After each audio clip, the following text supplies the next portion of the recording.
Who knew, man? Hey, let's. I want to shout out to my brother. Good morning, Jamel. How you Yes, go doing? ahead. Go ahead. Good morning, Eric Parker. Mm-hmm. BLB. He's BLB and I'm LBB. He's big little brother and I'm little big brother. So, what up, BLB? How you doing? How you doing, brother? All well. Okay. I'm sorry. No, please. I just C did your Dub, intro. You're fine. go right ahead, If sir. people are saying hey to you, guess what? We doing this. This That's is the we beard are gang. doing this. We You are know. doing All right. this. This is the Beard Gang Morning Crew. We are here Thursdays. We're gonna just we have a slate of stuff, and I'll go ahead and just say it.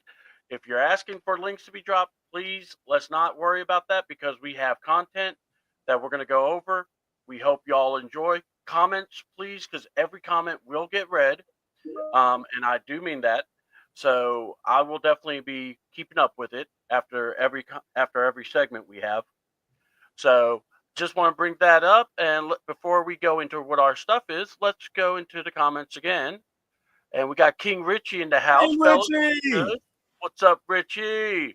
What's Love this up? man. This guy's got some good takes too. So what's up, Richie? We Atlanta got Falcons pandemic. What's Pandemic. I've going seen on, man? him many of times. This guy is really good people, man. He What's celebrated up? 30 Top years point, of marriage fellas. the other day. Huh? He celebrated 30 years of marriage the other day. So I wanted to shout him Bro. out. Yeah, congratulations. Congratulations. Yes. Yes. And I Big time. Hold on. We gotta do it right. yes, Congratulations. yes, that's right.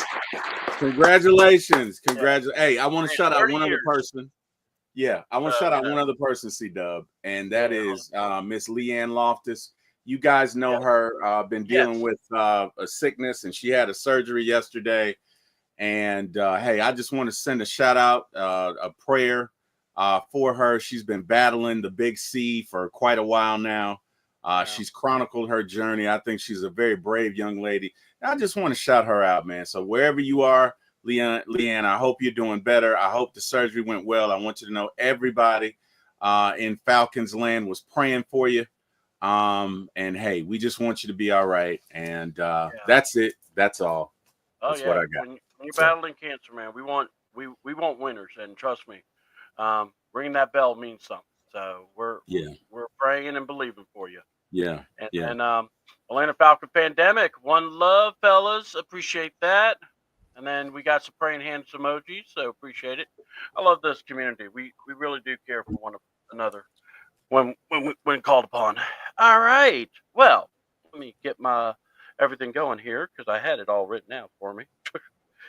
All right. So look, this is Beard Gang, folks.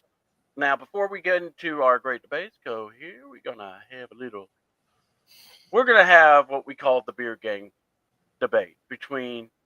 It's a triple threat style if in wrestling. So what we got in one corner, we got the man, the myth, the legend, Ladarius. And I don't have Ric Flair's music, so I don't have it on. So, yeah, we'll let you. T Will be that. We got Ron's. I got the music for. I got the music for Me too. That sounds dangerous.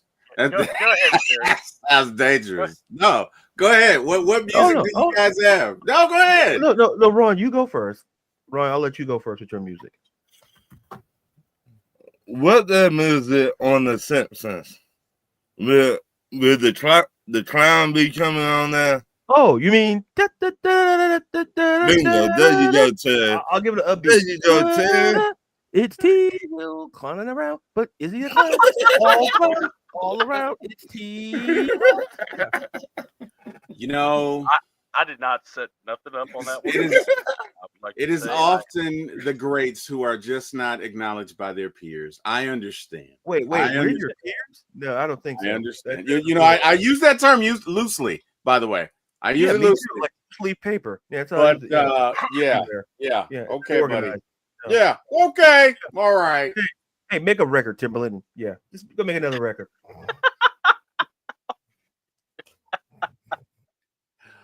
Oh man. All right. What you got, C-Dub? I know. This is our love here. As I said, we family. Great debate. This is where we're gonna basically I have topics. We're going to discuss, or they're going to discuss, Ron, Ladarius, T. Will, and from that point, we're going to go over, and I'm just going to be the moderator. Fans, if you have points, I want everyone to be a part of this. By the way, hit like, subscribe to the channel. Without the likes and without the subscribes or comments, we can't be in the algorithm. And come on, let's get in the algorithm. Praying for healing and strength. I wanted to make sure and read that comment. Thank you, Miss Pam. So appreciate you. Also, big shout out. I don't mean to be all over the place, but a lot of things did happen yesterday. Let's give a shout out to One Time for the Fan, John and Mike. These guys have. You mean Yeah, out go of ahead. your Falcon You're mind? out of your Falcon mind. Out of your Falcon mind. Sorry. Well, I was going. Yeah, It's you're one of good. those. Out of your Falcon mind, and I believe it's John Yates and Mike. I can't remember his last name, but Mike. They've been doing this show.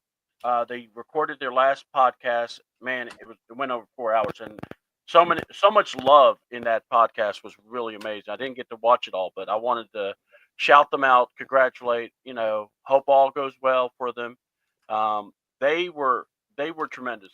You talk about a really positive, always looking and still giving fair critiques. I think they did the job very well. So I want to give a big shout out to that.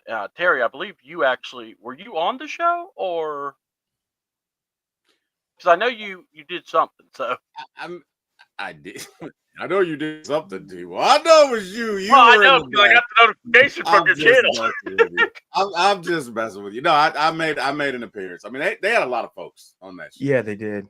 I mean, anybody and everybody who. I mean, if look, they had a lot of folks on that show. They had a lot of folks on that show. So, I was lucky enough to, make an appearance and, express my gratitude to them. I shared a story with Mike and John about when my mom was in the hospital, and she was, we basically have gotten the news that she's terminal, and you got to make phone calls and warn some people and tell some folks. And I was watching this show with, and Out of Your Falcon Mind came on, and John and Mike are talking. And John says to Mike, "So, hey, man, what's with you this morning?" And Mike, in true Mike fashion, was like, "Yeah, I just had sex." And I was like, "What? Who says that?" And everything I had in my mouth came out onto the dashboard and onto the window. But at that moment, I really needed that laugh. I really did. I mean, I've gotten probably the worst news to this point in my life. And this dude said, he was like, "Yeah, man, what's up with you?" And he was like, why are you so, just out of it? And he's like, "Oh, I just had sex." But it was, I did not expect that. And I must have laughed for 25 minutes after that. And I said, "Look, I became a fan that day, man. And I love you guys. And the world is truly a sadder place without you." So I expressed that to them, and hey, we had a good time, man. They were regaling stories and asking questions, and it was just a great podcast. And again, we are truly gonna miss them. Truly gonna miss. And you know who else they had on there? They had Aaron Freeman. Yeah. Aaron freaking Freeman. I was like, wow. Okay. Man, that's pretty. That's pretty awesome for those guys. I mean, bro, they had, they had Smitty and Bigelow and Chris A1 and One Time for the Fan, Jack Spade, and Miss Carrie. Good morning, Miss Carrie. Oh, we see Carrie. Don't worry. We're gonna. I'll get your comments. And they had everybody, man. They had everybody that, not everybody, but they had a lot of folks that I know. Mad Mike was on there, I think. I'm trying to think who else was on there. Berto was on there. So Berto was on there. I knew Berto would be there because and then they had some guys that I had never seen. But they had a bunch of folks on there, man. So it was cool, man. It was really cool to see that showing of love and just that, Yeah. Oh, and they had JR on there because JR's last podcast was the night before. And so I got a chance to be on there with JR and John and Mike. And I just express love for everybody, man. Because if you know JR is probably one of the most prepared people I've ever met. Like JR is prepared. JR can tell you how many yards freaking shoot. Damn it, memory. Who's that guy that they never played? He was really great. Antoine Smith. Yeah, thank you. C-Dub, you get me. You get me, brother. You get me. He probably could say he probably could tell you how many yards Antoine Smith had in his first season. Like that's how detailed JR is. Very detailed. Yeah. So I just told him that, and we had fun. And God damn it, C-Dub, you get me, because Ladarius is laughing at my memory, and that's just not nice.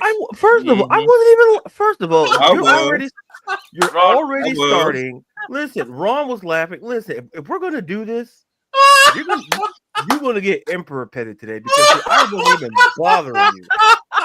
I was listening to your story, yakety yak, trying to listen, and then I just had to mess with you, Ladarius. Ladarius was laughing at my memory. Hi, I'm Terry. We're gonna have a debate show right now because this is gonna be fun. I just had to mess with you, Ladarius. You didn't have to. You chose to. I had to mess with you, Ladarius. No, you didn't. It's not a contract to mess with me. Ladarius, you're my friend, and I love you, buddy. Wait. We're friends? Wait. Yes. We are friends. Who said we are friends? We're friends. You can never get rid of me, Ladarius. We're friends. Listen, let's not be too sure about that. We're friends. What about Bob? Hold on. It's like put the cart before the horse. Ladarius. It's like, what about Bob? It's like when Richard Dreyfuss don't get it. Bob never leaves. Are you trying to say something? Oh wow. Oh wow. All right. Gary's good morning on the panel chat. Terry, press conference is at 11. Really eager to hear what he has to say. Thank you. I was about to ask about that. Please hit that like button for everyone. What's the subject? About to go into it. And can I have the name of Ron's channel? He's the only one on the panel I am not subscribed. I would like to subscribe. Well, the thing is, I don't think Ron has a channel. I don't. But he's on 30 other channels, Kerry, so don't worry. He's going to give you a list. A lot of people have been asking me to start my own channel. And right now, I'm just so busy. So you're going to see Ron. So Ron is the ultimate distributor. He's the ultimate point guard. He's like goes, you get some credit. You get some credit because I'm on your show. Wait, Terry, what are you doing over there? He don't know. I was dancing. I was going with the music. If you call that dancing, then I know what your ass. If you call that dancing, you don't stand a chance. Hey, C-Dub, let's get to the topics because I feel like Terry's not going to make it. He's not going to make it through the rest of the show. Now, so let's just, while we still have him here, let's Oh wow! All right, first topic. We have sounds, people. All right. Oh wow! First topic: how does 8-win season justify Raheem having a second year? So, who wants to go first, and then we'll go from there. Hi, I'm Terry. I'll go first. All right, Terry, go first. Yeah, Terry. You know what, Terry? You're always our front man, so we're gonna allow you. Wait. What did you say? What kind of man he was? Well, what I mean is he's been the host of 2 other shows. So you said butt man. Listen, we got to start pausing. He said front man. He did not say that. And you know it. Pause yourself, Ladarius. You know what he said. Listen, I saw you shirtless with a necklace on. Pause yourself all the time. We don't talk about what we do before the show. No, it's what I saw, and I didn't need to pause. See. Hey, no. Pause. No. Pause yourself. Choose a shirt over a necklace. Is what I'm telling you. That's what I'm telling you. Long enough to cover up my neck. To the show. These guys called me on chat, and whoa! I don't call you. I don't call whatever. You. Somebody. Hold on. Let's just point to the person that does this to us. Wait a minute. You're right. Let me make it clear. Ron was called calling to ask a question. Now, and that's fine. Wait a minute. I just happened to answer with my shirt off because it was early in the morning, and I didn't have my shirt on. They were like, "Ooh." It was BDBs everywhere. Okay, I don't sound like that. I've been having nightmares ever since. Here's the thing, guys. C-Dub answers with his shirt off all the time. And you know what they say? Nothing. But I answer. He protects everything below. You, sir, give us the whole show. And we I did not show you I did not give you the whole show. We don't pay for that. You're not gonna do that, okay? I'm doing it. Yeah, remember. You're not gonna do that. Emperor Petty. You did not see my nether Emperor Petty.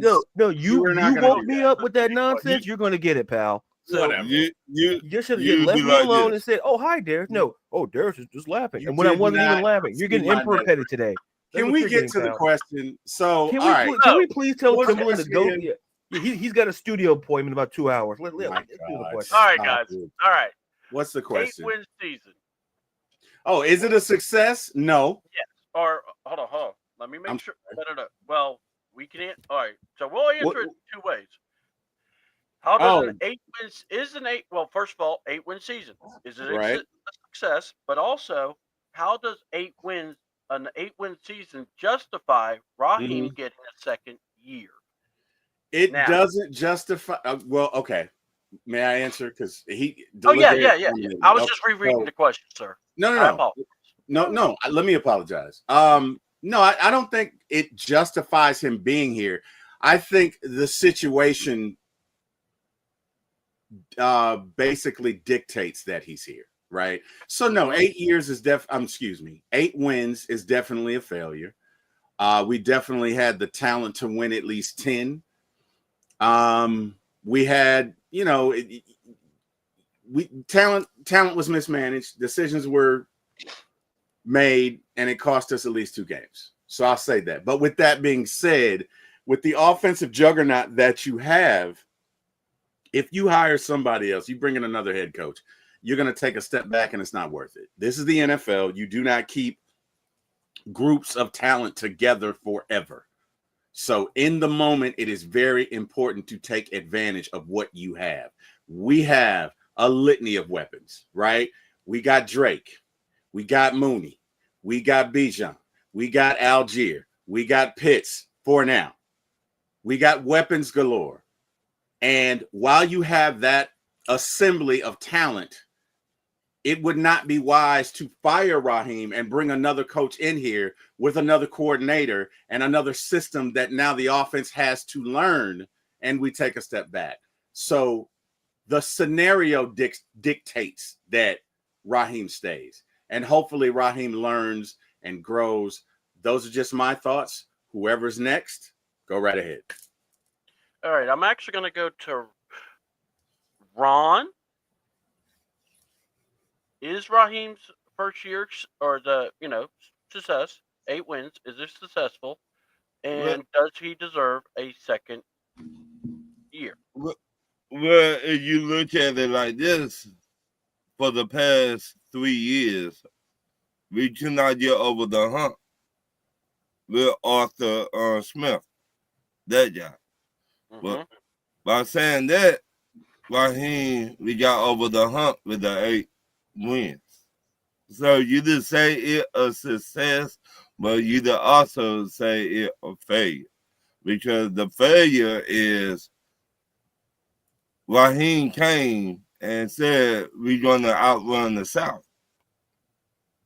Outrunning the South to me, and I'm going to ask this to y'all, that means what? Winning the division, right? Correct. Yeah, that's what I got out of it. So, did we win the division? No. Did we have a good chance to? Yes.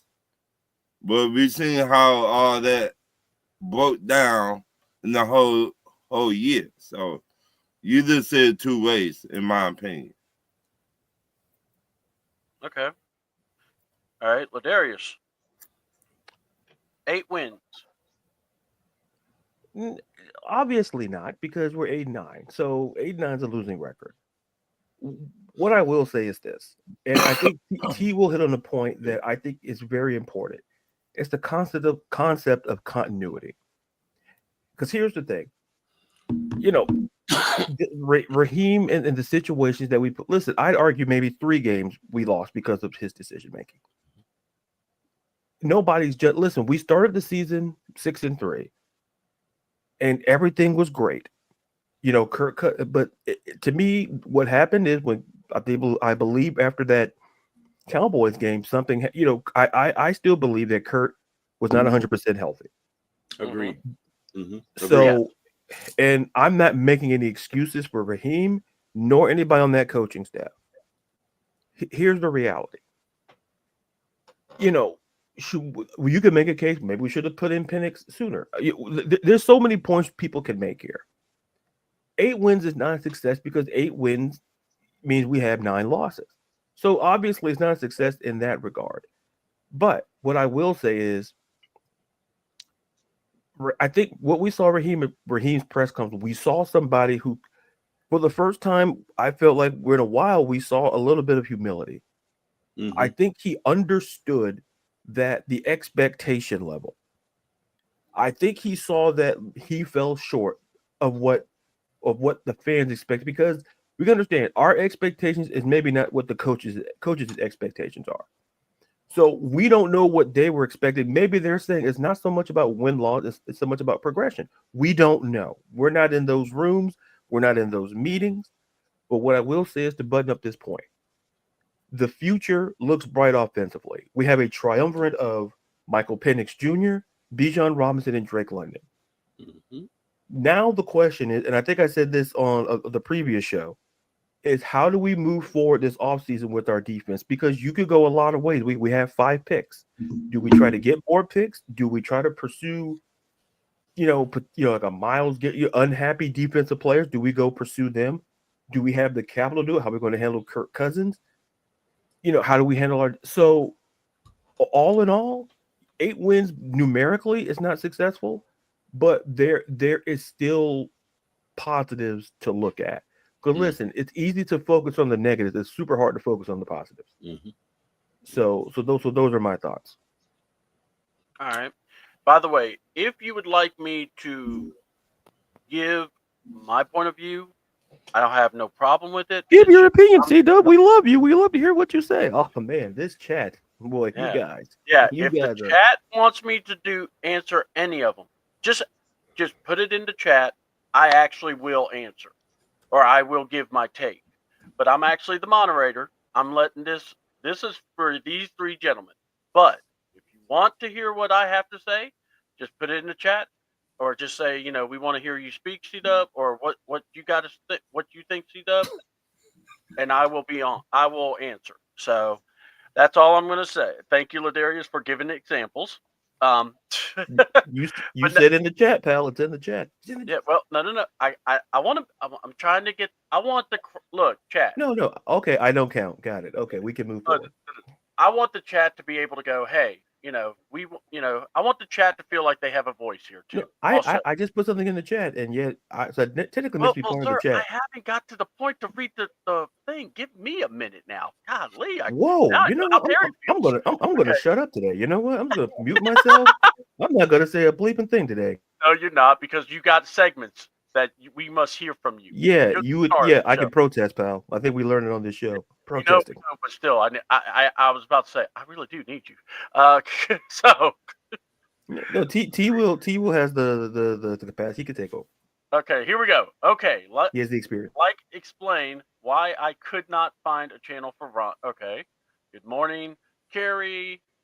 Good morning, Jamel. And by the way, good morning, Carrie. We really appreciate you. And you've already made Carrie laugh, Ladarius, with her emojis.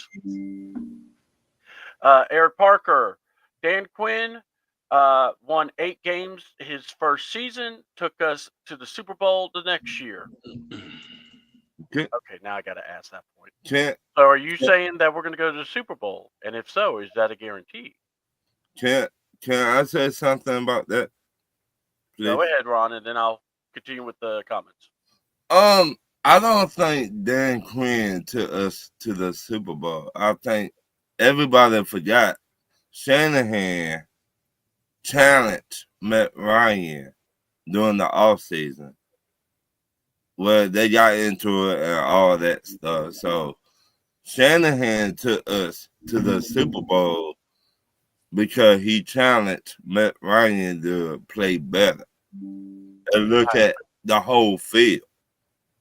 Everybody forgot about that. So yeah, that's a valid point, but we don't get to the Super Bowl if Dan Quinn doesn't take over calling the defense in Game 8. So they all took us to the Super Bowl. We can't, because that defense was deplorable, and Dan Quinn got it together, and his buddy that's how we got there. Because if it wasn't, I'm not saying the defense was great. It wasn't, but Dan Quinn took what he had, made lemonade out of lemons, and we got there. Now, and I'm not saying Kyle didn't contribute to it. He definitely did. I'm not saying that. Right. He definitely did. But Kyle alone did not get us to the Super Bowl. I can't. So what are you saying? All right. I'm saying I'm going to read more comments. I'm saying that Dan Quinn, the head coach, and the Falcons got to the Super Bowl together. That's what I'm saying. Anyway, go ahead. Good fellas, William Amy has chimed in, and if Kurt stayed healthy, nobody would be talking to Raheem. Oh, bro. Look, Eric, I love you. Look, nope, I'm not doing it. I'm not jumping through that foxhole because I could go there. All the talent comes to waste. Don't make a damn sense. See, I would be surprised if anyone gets fired, said the Atlanta Falcon pandemic. We'll talk about that. If Kurt stays healthy, nobody would be talking about Raheem. And I did get the if, so don't worry. We ain't got no pass rushing help, backup corner help. Got to hope. Epic fail. If you take out 2 wins, Giants rate, we basically went 0-16 during this. 0-6. I was about to say. I was like, wait a minute. How do you go? Yeah, they fixed it right here. So we need coaches to get dialed into their jobs and out of those capris, come back with a winning mindset. Yeah. Don't take what we saw because Ron does not like ankles. No damn Carolina Panthers have cap space, going to be better. Tampa is going to be a threat. We got Christy Lewis going, morning, Christy. Morning, Christy. We got this awesome gentleman, the man that, even when he writes a comment, his music comes on.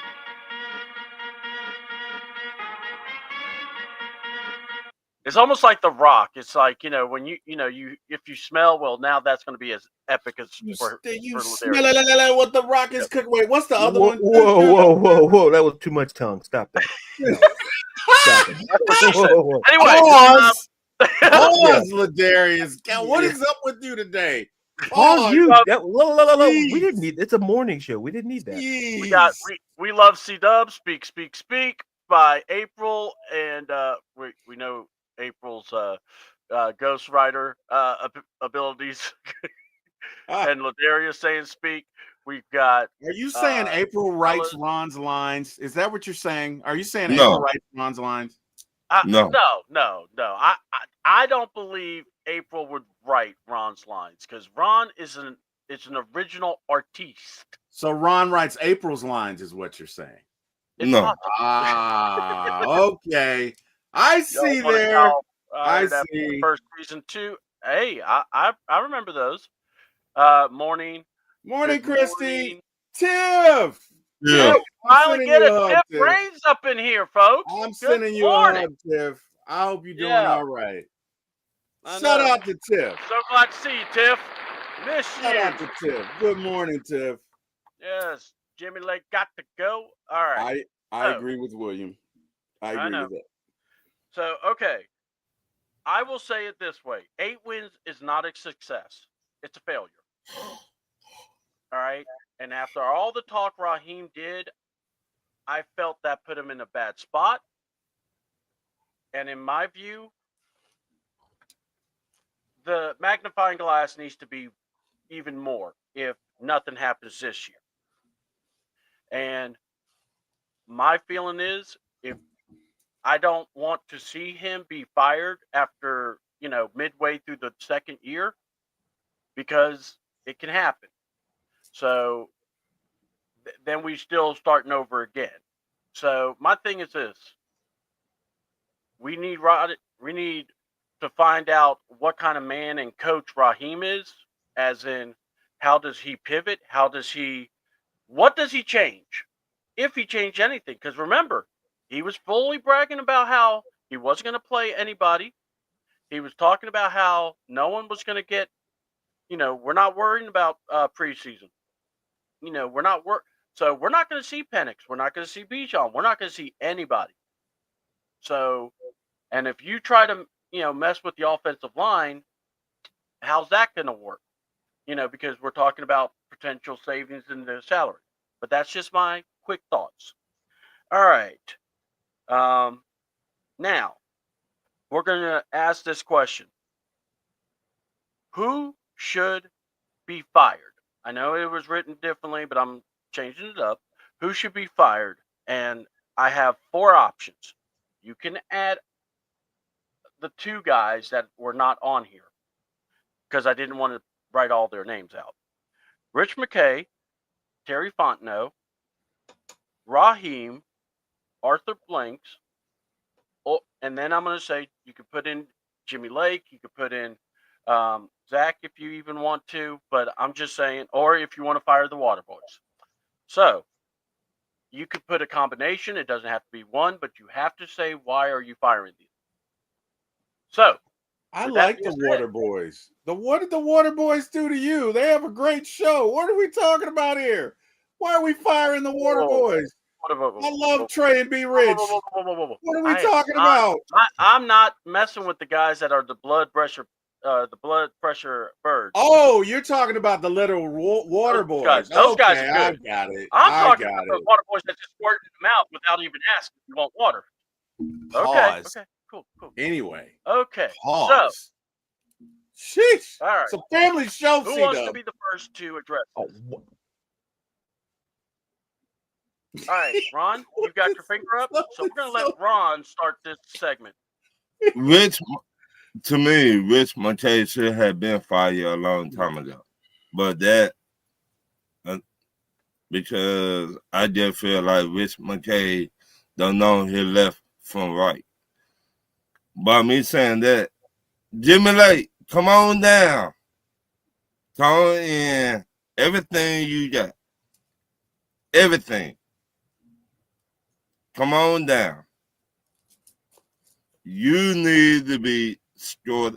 You need to be out of the building right now. Like, soon our last game ended.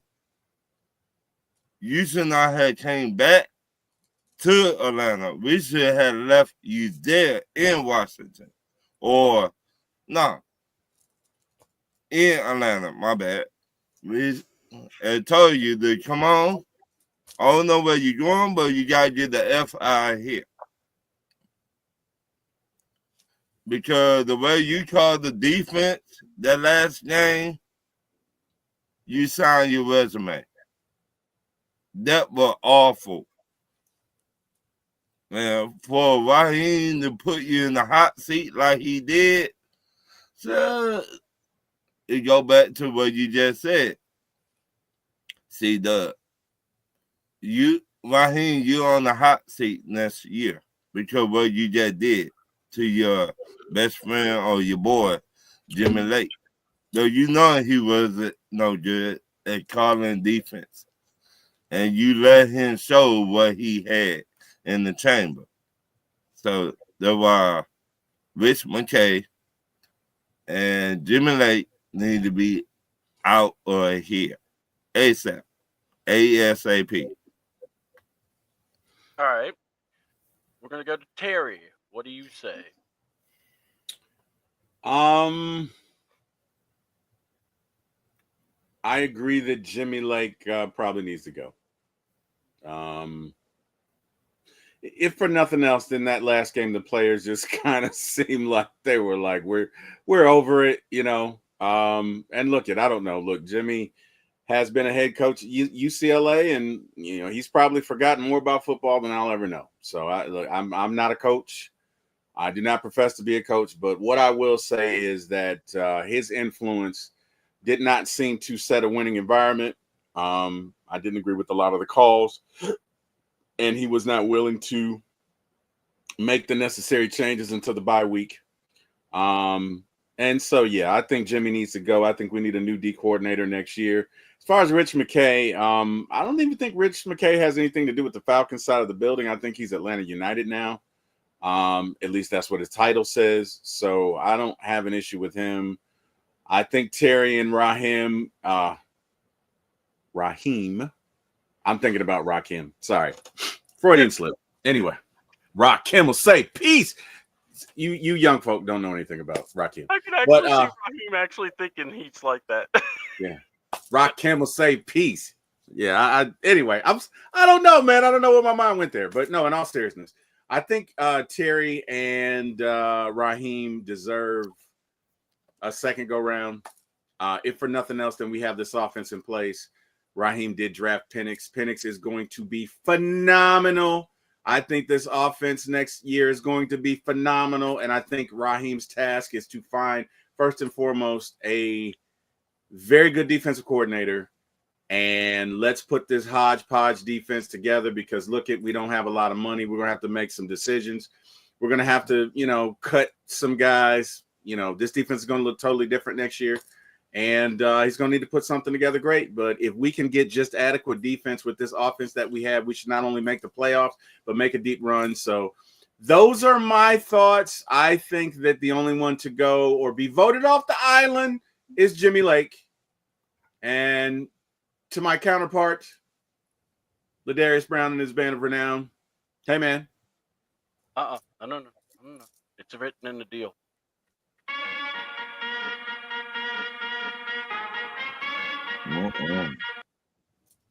Ron is such a hater. Emperor Petty. You may now speak, sir. He calls Emperor Petty. I said Petty, but I was fighting a burp. My bad. Emperor Petty. Thank you. C double Ron. Now let's get to my point. Now wait, hey, Timberland, Terrence Trent D'Arby, Ricky, it doesn't matter. Whatever. There's a wishing well. I'd wish, that well you get out of here. But anyway, but the wishing well. Sign your name. Yeah, I signed my name with that severance package. Yeah, I sure did. Yeah. All right. Like John, the biggest signature on there was mine. So,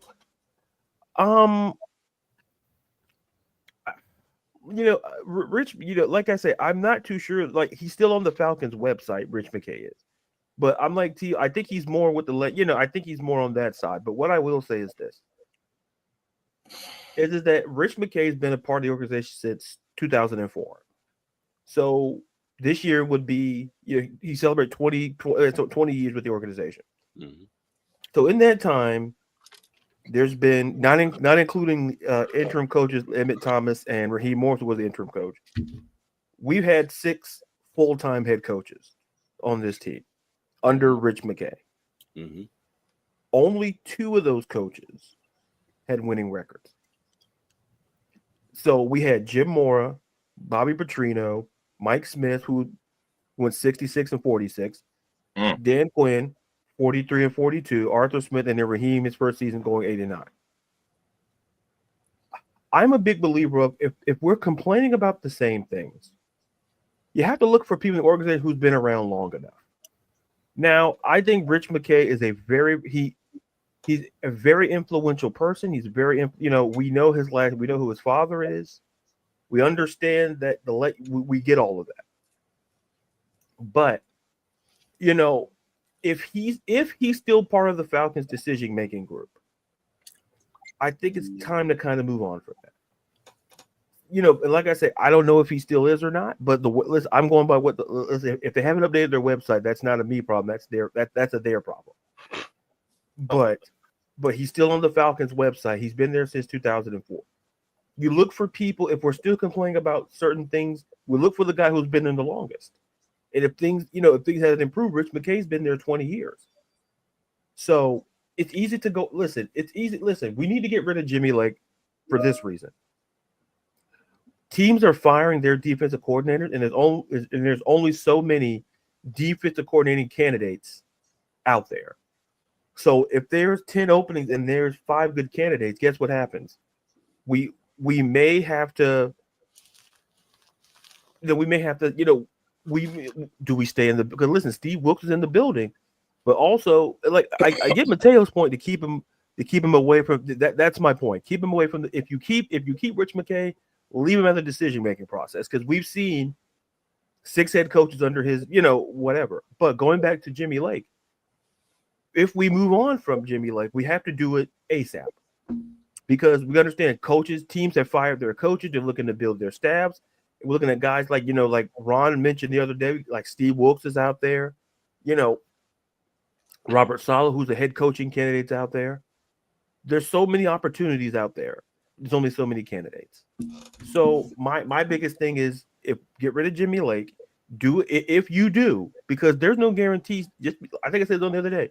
Just because Steve Wilkes is in the building doesn't mean he can't leave that same building. It's like I say, if you've been with somebody so long and you don't put a ring on it, they're going to leave at some point. So that's Steve Wilkes. So like, if you're not, Steve Wilkes is not going to hang around. It's like, are you going to hire me?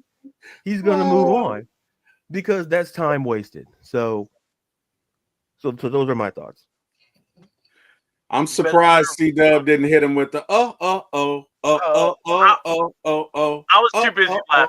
I was too busy laughing. I can't even lie. I'm Man. surprised. He didn't put a ring on it. I'm like, I'm done. That was damn. If you like, Right. if you wanted, you should have put a ring on it. I'm just saying, it Yeah, was there. It was there, right. C-Dub. And this is why Emperor Petty is in the house tonight, man. I mean, this is great. Ladarius, thank you. Thank you, and thank T. Will for bringing that out, because he shouldn't have said what he said earlier. So Right. credit him. All right, I'm trying to see where I left off last on the comments. Whatever I can do to help, guys. Whatever I can do to help, Okay, tone it down. I just gave you a compliment. Calm it down. Yeah, it's awesome. And then I love this. Who the F is Arthur Blanks? Yeah, because you said Arthur Blanks, and it's like I knew you meant Arthur Blank, but yeah. Well, and then we got Jimmy Lake at the D line. We got I watched an hour and 45 minutes of Penix footage this morning. We need an O-line to gel and shore up. No, I'm with you there. Rich McKay still around? Question mark. Yeah. And the reason I put Rich in there is he is in the building, and it's like, if you really want to get rid of like a Grim Reaper style thing, you got to get rid of the whole. I can't even see you in the walls, man. I got to take your pictures down. So just because you down the street or down the office on the other side of the stadium, don't mean you're still You're still here. So that's what I'm just meaning. Or that and he's still around. Let's see. Oh, he's not. Yeah, I know. I don't know, man. If Goodell's still staying as commissioner, I think he'll be commissioner out of spite so he doesn't. Yeah, the presser is on, and I'm trying to get a link about it, but I'm not going to simulcast it because I don't want to try to mess anything up here. So if anyone gets anything, just kind of let us know, and we'll talk about it. Because see, I thought the press conference wasn't going to be till maybe later the afternoon. So that's I thought it was going to be at 1 o'clock, like they said. Yeah. So you know what? I blame Terry Fontenot. Now, Terry, I wasn't going to even put you in getting fired, but no, not you, T. Will. God. I blame T. Will. Hold on. In our epic trade, hold on, T. Will, are you mute? No, you're not mute. Okay. No, I didn't want to interrupt you. I was just doing my antics because Ron blames me for everything, and I didn't do this, Ron. I had nothing to do. No, you did. Hold on. I'm going to say it like Ron did at the trade deadline. Terry, you dumb ball son of a... And Terry was like... What did I do? I didn't do anything. And I can't help it if I'm bald. That was Mother Nature. That was Mother Nature. And shame on you for bringing it up, Ron. And I know I'm light bright right now. I probably look like a cocoa light bulb. Like a bronze light bulb. You see what the terror taking off his hat? Oh my God, he's scaring the children. We got Bill Cosby in the house. I do not scare the children. I'll have you know. I've been selling Jello for years. I think I know how to talk to people. Put your hat on, sir. Now. They're having nightmares. Whatever. Yes. Ron, you know what? That's why you can't dance, Ron. Right there. You know, we're still waiting on this dance off, by the way. We're gonna have a that's why you got 2 left feet. That's gonna be your next, Ron. 2 left feet. We've seen your moves, Ted. You've seen the moves I want you to see, sir. You haven't seen all my moves. With the terror, he knows how to this is not Ron. You don't want to see it. You don't want to see it. You know, look, no, for the love of hold up, watch. For the love of God, we don't want to see the pop and the lock. Please don't drop because your pop don't lock, the rock pop don't drop it. You don't want T Will to get up and boy that nightmare. Hey, you listen, remember that you don't want you to breaking? get up because you might not be able to sit back down. Look it. You remember that scene in Breaking when Electro Rock killed Turbo and Ozone, and Ozone was like, listen, I was the Cosby, I was the king of the 80s, I was there. I hung out with him at the parties. I'm just saying. All right. No, listen. You don't want any of this, Ron. You don't want it. Listen, we didn't ask for it, so you can't give it to us. Blah. What? I feel about Ron right now. Damn it, I'm trying not to cry. All right. You put this all on Terry. No, I hear you. Hey, what happened? You know, I heard Bill was here. I must have missed it. Yeah, I know. But you know what? Every now and then, Bill makes an appearance. I don't know. Bill, we're gonna start. Here comes the terror thinking he knows more than everybody, taking off his cap to the people, scaring the children, scaring the family, trying to pop and lock. But if he drops, he might not get back up. And oh my God, there's so much been gay. Put your hat back on, sir. We didn't ask you to. This is a hat that America can love. Okay, America used to love me, but you see what happened there. You need to America can love this head, okay?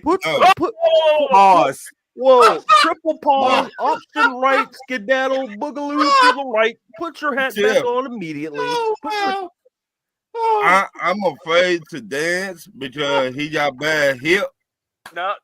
Ron has challenged Terry in his dancing ability, Tiff. And yes, we have been trying to. We're gonna have to organize a dance-off between Ron and Terry.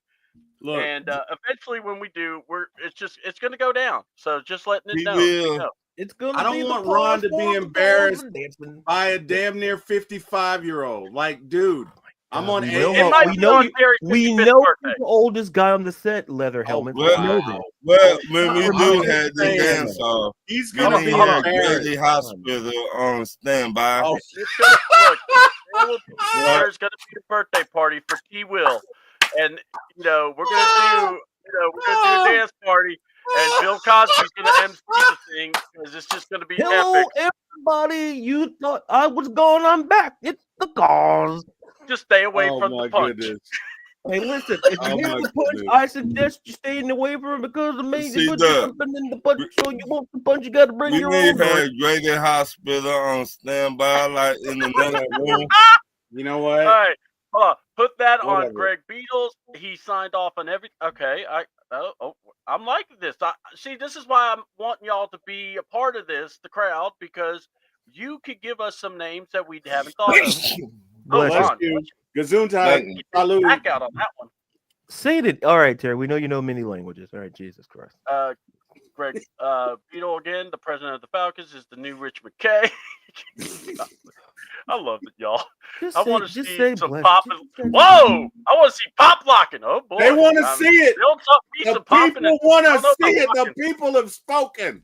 Okay. Well, the only people want to see it is you in your mirror by yourself. They want to see Ron. We don't want to see it. They want to see Ron get this, man. I'm just saying, y'all ain't ready.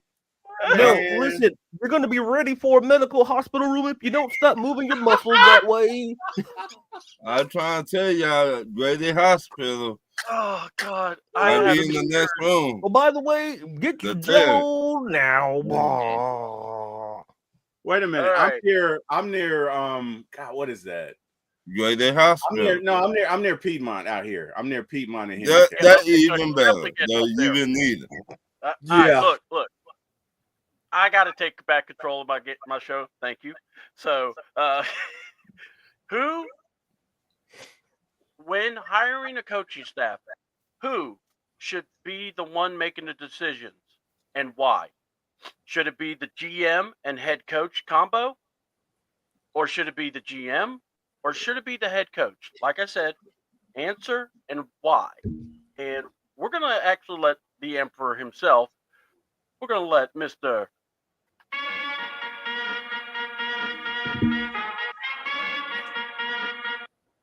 You know, Ron, you hurt my heart when you. I always defend you, and you can't even move your head. Well, I'm afraid because you see how T-Will dancing. Yeah, you know, no, I get it. Yeah, but Darius wants you to, kind of just bob your head. That's all. Oh, wait a minute, Bill, you got something to say? You can't. I got a few things to say. Let me tell you right now. T-Will. For the love of God, T-Will, will you know your role and shut your mouth? Because if you smell what the cause is cooking, oh wow! Thanks, Bill. Bill, stay away from the stuff. All right, all right. Bill's wild, man. You know what? I'm not gonna crack that sweet Jello. I am. All right. I'm not gonna crack that joke. No, what do you gotta say to the cause, Terry? Absolutely nothing. I have too much respect for you, Mr. Bill. I'm not gonna say anything. Mr. Bill, listen, I had a show called Little Bill. Mr. Bill is my daddy. Call me Mr. Cosby. I will. Yes, absolutely, Mr. Cosby. I have nothing bad to say about you. Thank you. Me and Camille appreciate your support. Thank you very much. You come over for a little nice turkey dinner. Bill, oh yeah, I'll be there too. So bring the plates, Terry. Now, paper plates. I got you. No, Cosby, save it. I gotta do this, Cosby. We'll save that. Plates. Gosh. Oh my God. Just because I have money doesn't mean I don't like paper plates. No. Love it. Hey. Oh my God. Less dishes to do. You see, Christy, you're right. The pudding pop persona is amazing. Get all your flavors at your local grocery stores. Now, thank you, Bill. Now I really got to do this. Now to answer your question, to me, I think it's interesting because I believe that I lean toward the general manager being involved in the process either way. Mm-hmm. So I eliminate just the head coach doing it by himself. But no, it's tricky because I believe that when it comes to making certain personnel, I believe that the GM and the head coach should be the duo, and here's why. Because at the end of the day, the head coach should have a say on his roster because, listen, he's got to coach the guys. He should know what the 53-man roster should be, and even before that, know what players that he wants to draft. And in the general, they need to be on accord because, listen, in those draft rooms, you have to be on a united front to a certain degree. So, when Terry drafted Michael Penix, we don't know. We know Terry Fontenot was on board. We don't know. It feels like Raheem. We don't know if he was on board with it or even Arthur Blank was on board with it. And I say that to say this is that when you're making roster decisions, I lean toward the general manager being involved because at the end of the day, that's one of his roles is to generally manage the team from an office perspective. So having that duo work together, because listen, I'll make this point. Bill Belichick was really both roles for all his time and for New England. And that was successful up to a certain extent. The only thing he really didn't do a great job of was drafting wide receivers. Because you could literally drafting defensive players, absolutely nailed it, finding value. But at some point, you need another voice in the room.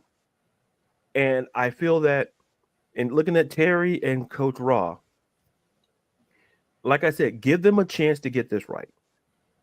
Because there's decisions that they both have to make from both a personnel, from a coaching standpoint, from the coaching staff, and Fontenot does from have a roster standpoint.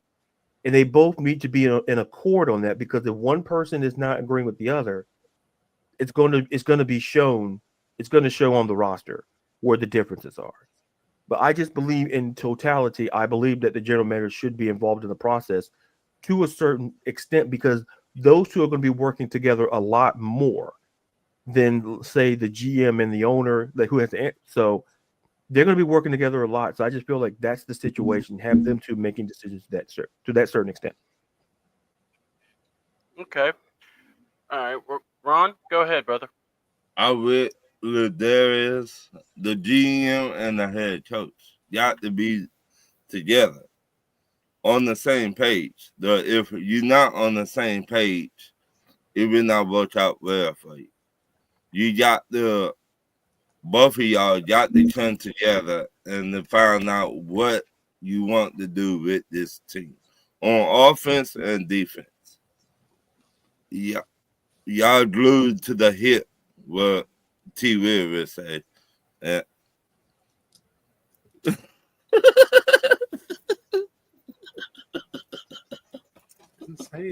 Man, you and your... I love you, Ron. God bless you. Go ahead, Terry. I didn't say nothing. I said nothing. I don't know why he's laughing. I didn't say anything. No, you get it to hip. What? Well, Terry is not like in this feeble position where all his bones are breaking. No, I think what Ron's trying to do is trying to say like your hips don't lie. Your hip might blow your hips. That situation. Oh, okay. I get it. You know, me and Ron are working. I'm helping. You know, me and Ron are. But listen. Shakira's hips don't lie. Listen, Terry's hips. They've been lying to him for a long time. I don't know about that. I think I know. Listen, you don't listen, Terry. You're with friends. You don't have to lie to us. Okay. Listen, if you hit and make it to the goal line, it's okay. But you got to be on the same page with your GM and head coach. You got to. If you're not on the same page, it will not go well for you. So. All right. Trying to listen somewhat to this press conference, and it's a bunch of jargon right now. Yeah, I got it too. Yeah, I got another tab. Yeah. Yeah. All right. Cool. All right. I made sure and sent it to y'all, by the way. In the group chat. So T. Will, hit us up. What do you think? So the question was, should the head coach or the head coach and the GM or the GM hire the defense coordinator? Was that or the staff? The staff. I'm not saying Falcons. I'm just saying in general. The staff. The staff that would be subordinate to the head coach. Yeah. Okay. Having been in management, I believe that if someone is going to report to me, I need to hire them because I have to work with them. And let me give you an example. I was a supervisor with Sprint before they became T-Mobile. I think I might have worked in that role for 7-8 years. 5, 6, whatever. Anyway, we had coaches or a position of coach, which is a position between an agent and a supervisor, right? Okay. There were certain coaches that I'm not going to say I didn't like, but I didn't work well with, or I didn't work as well as others because I like things a certain way, right? And I believe a coach's role is that, so I might have had peers who, their coach may have done this or their coach may have done this. I felt like a coach was, when I'm away, the coach is me. So that coach needs to carry themselves a certain way. They need to have the respect of the people. They need to be a certain way, not just the position, but they need to carry themselves as though they were in management when I'm not there, right? So for me, it was important to pick folks that I saw certain leadership characteristics in. It was important for me to pick folks that I knew we had the same belief systems and we could work together. So for that reason, no, if I'm Raheem, I want to pick my staff because I got to work with these guys every day, right? The GM can give me some input, but ultimately when it comes to my staff, I want to pick them because I have to work with them every day and I need them to execute what I need them to execute. So those are just my thoughts. Okay, cool. And when it comes to that, I always feel like the GM, like Ron and Terry and like Ladarius, it's almost like this. It has to be symbiotic. It has to be where all three, it's like, or because in relations, the GM is working with these coaches because these coaches are going to give him the overall record that's going to say, hey, I need to stay here. This is what we can build on. So yeah, I get that. Okay. We're gonna take a pause on Firing Squad and let's go over to our comments because boy, y'all are just killing it here. Let's see. We gotta find where I was at last. Because last comment I had to stop at was we want to see Terry popping locking, and you don't want to see that.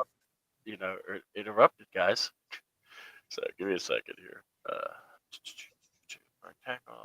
Dance. Okay. Yeah, Christy wanted to see the popping locking.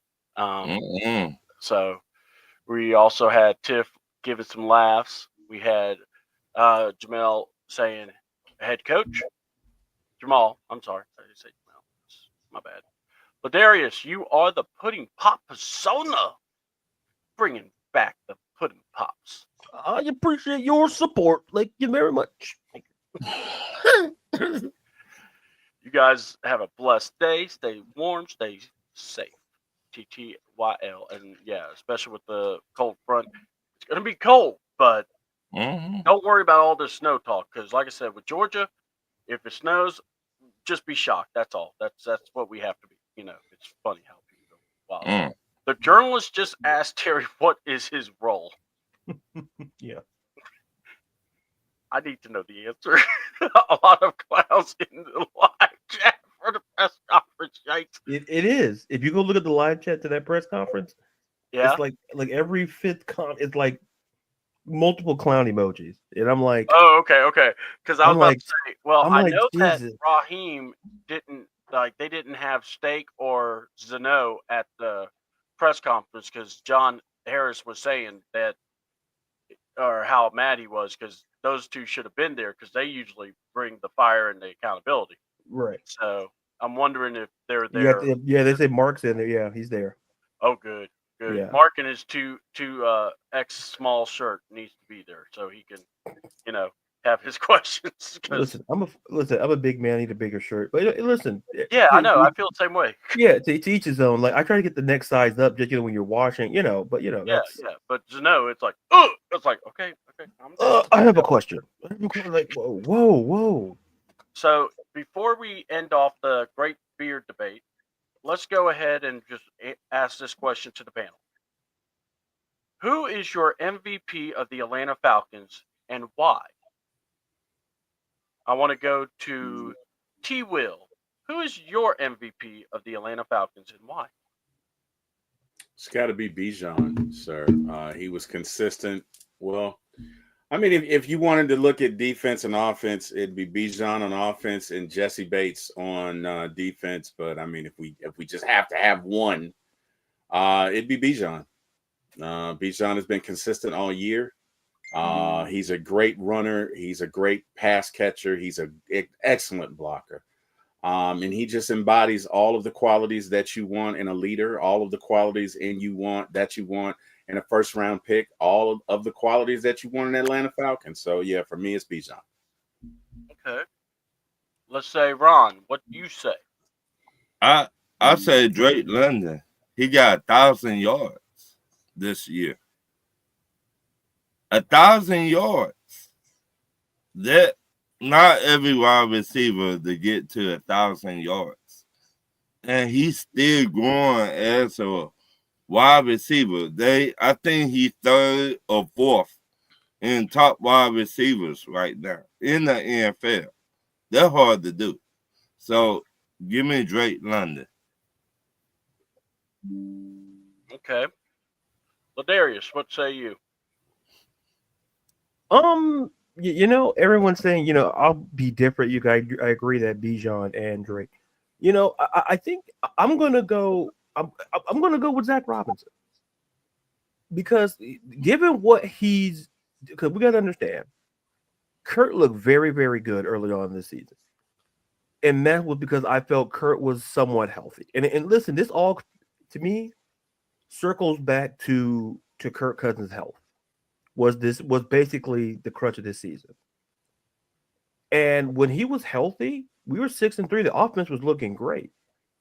And then all of a sudden, something along the way, listen, Kirk, like I say, I'm not going to repeat, earlier, but the point is, like, our offense looked good, more than our defense did in terms of consistency. And listen, we just mentioned, Bijan. I think, Bijan was a top 5 rusher in the league, up there and, almost 2,000 scrimmage yards total. Drake London, 1,000-yard season. Like, it makes you wonder, like, give Zach Robinson, Michael Penix for next season, a full season. This could be a top 5 offense. Mm-hmm. Zach Robinson showed, like, listen, we harped on him a little, but when you look back at the numbers in hindsight, I argue that, listen, Zach Robinson figured out the play calling. He figured out what his players can do and don't do, and that's the job of a coordinator. Like, you see the way Michael Penix throws the ball. Listen, some of those throws are like, it reminded me a little bit like, Rick Vaughn in Major League. Like, sometimes when he has, like, the speed, it just kind of work on getting it into the catcher's glove. Mm-hmm. You work on Penix, you kind of, on the accuracy a little. Like Michael Penix looks great. Bijan looked great. Drake looked great. And I think, we harp on the coaching staff a lot, but I'm going to give credit to Zach Robinson. I think given what he did with a quarterback who wasn't 100% healthy down the stretch in Kirk Cousins, and then in the games he worked with Michael Penix, the offense looked great. So kudos to Zach, and, listen to Bijan and to Drake as well. Okay. Well, with that being said, and we don't have any more topics, we're going to go into our next segment, and we're going to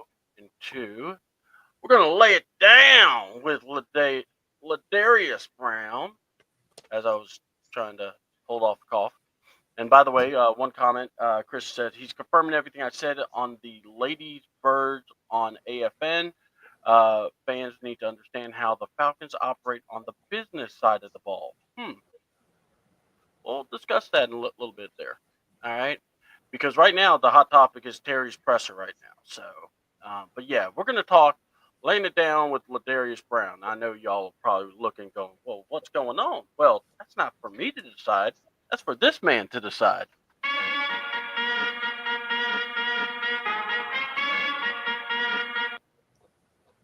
I'm proud of you, Ron. You know how proud of you right now. So proud. Getting Ron to dance. I did something that Terry couldn't. That's called how you talk to people. I think Terry, someone who listen, I have a little bit of leadership experience. Not as much as probably T will. He led the whole arc. Oh, no, that's the pipe. Sorry. He's led people before. So, yeah, you see the splitting the Red Sea in the. Yeah. Anyway, yeah, he had a hard time. Anyway, couldn't quite get there. Terry probably said, oh, my ankles and my legs, so he couldn't do it. My hip.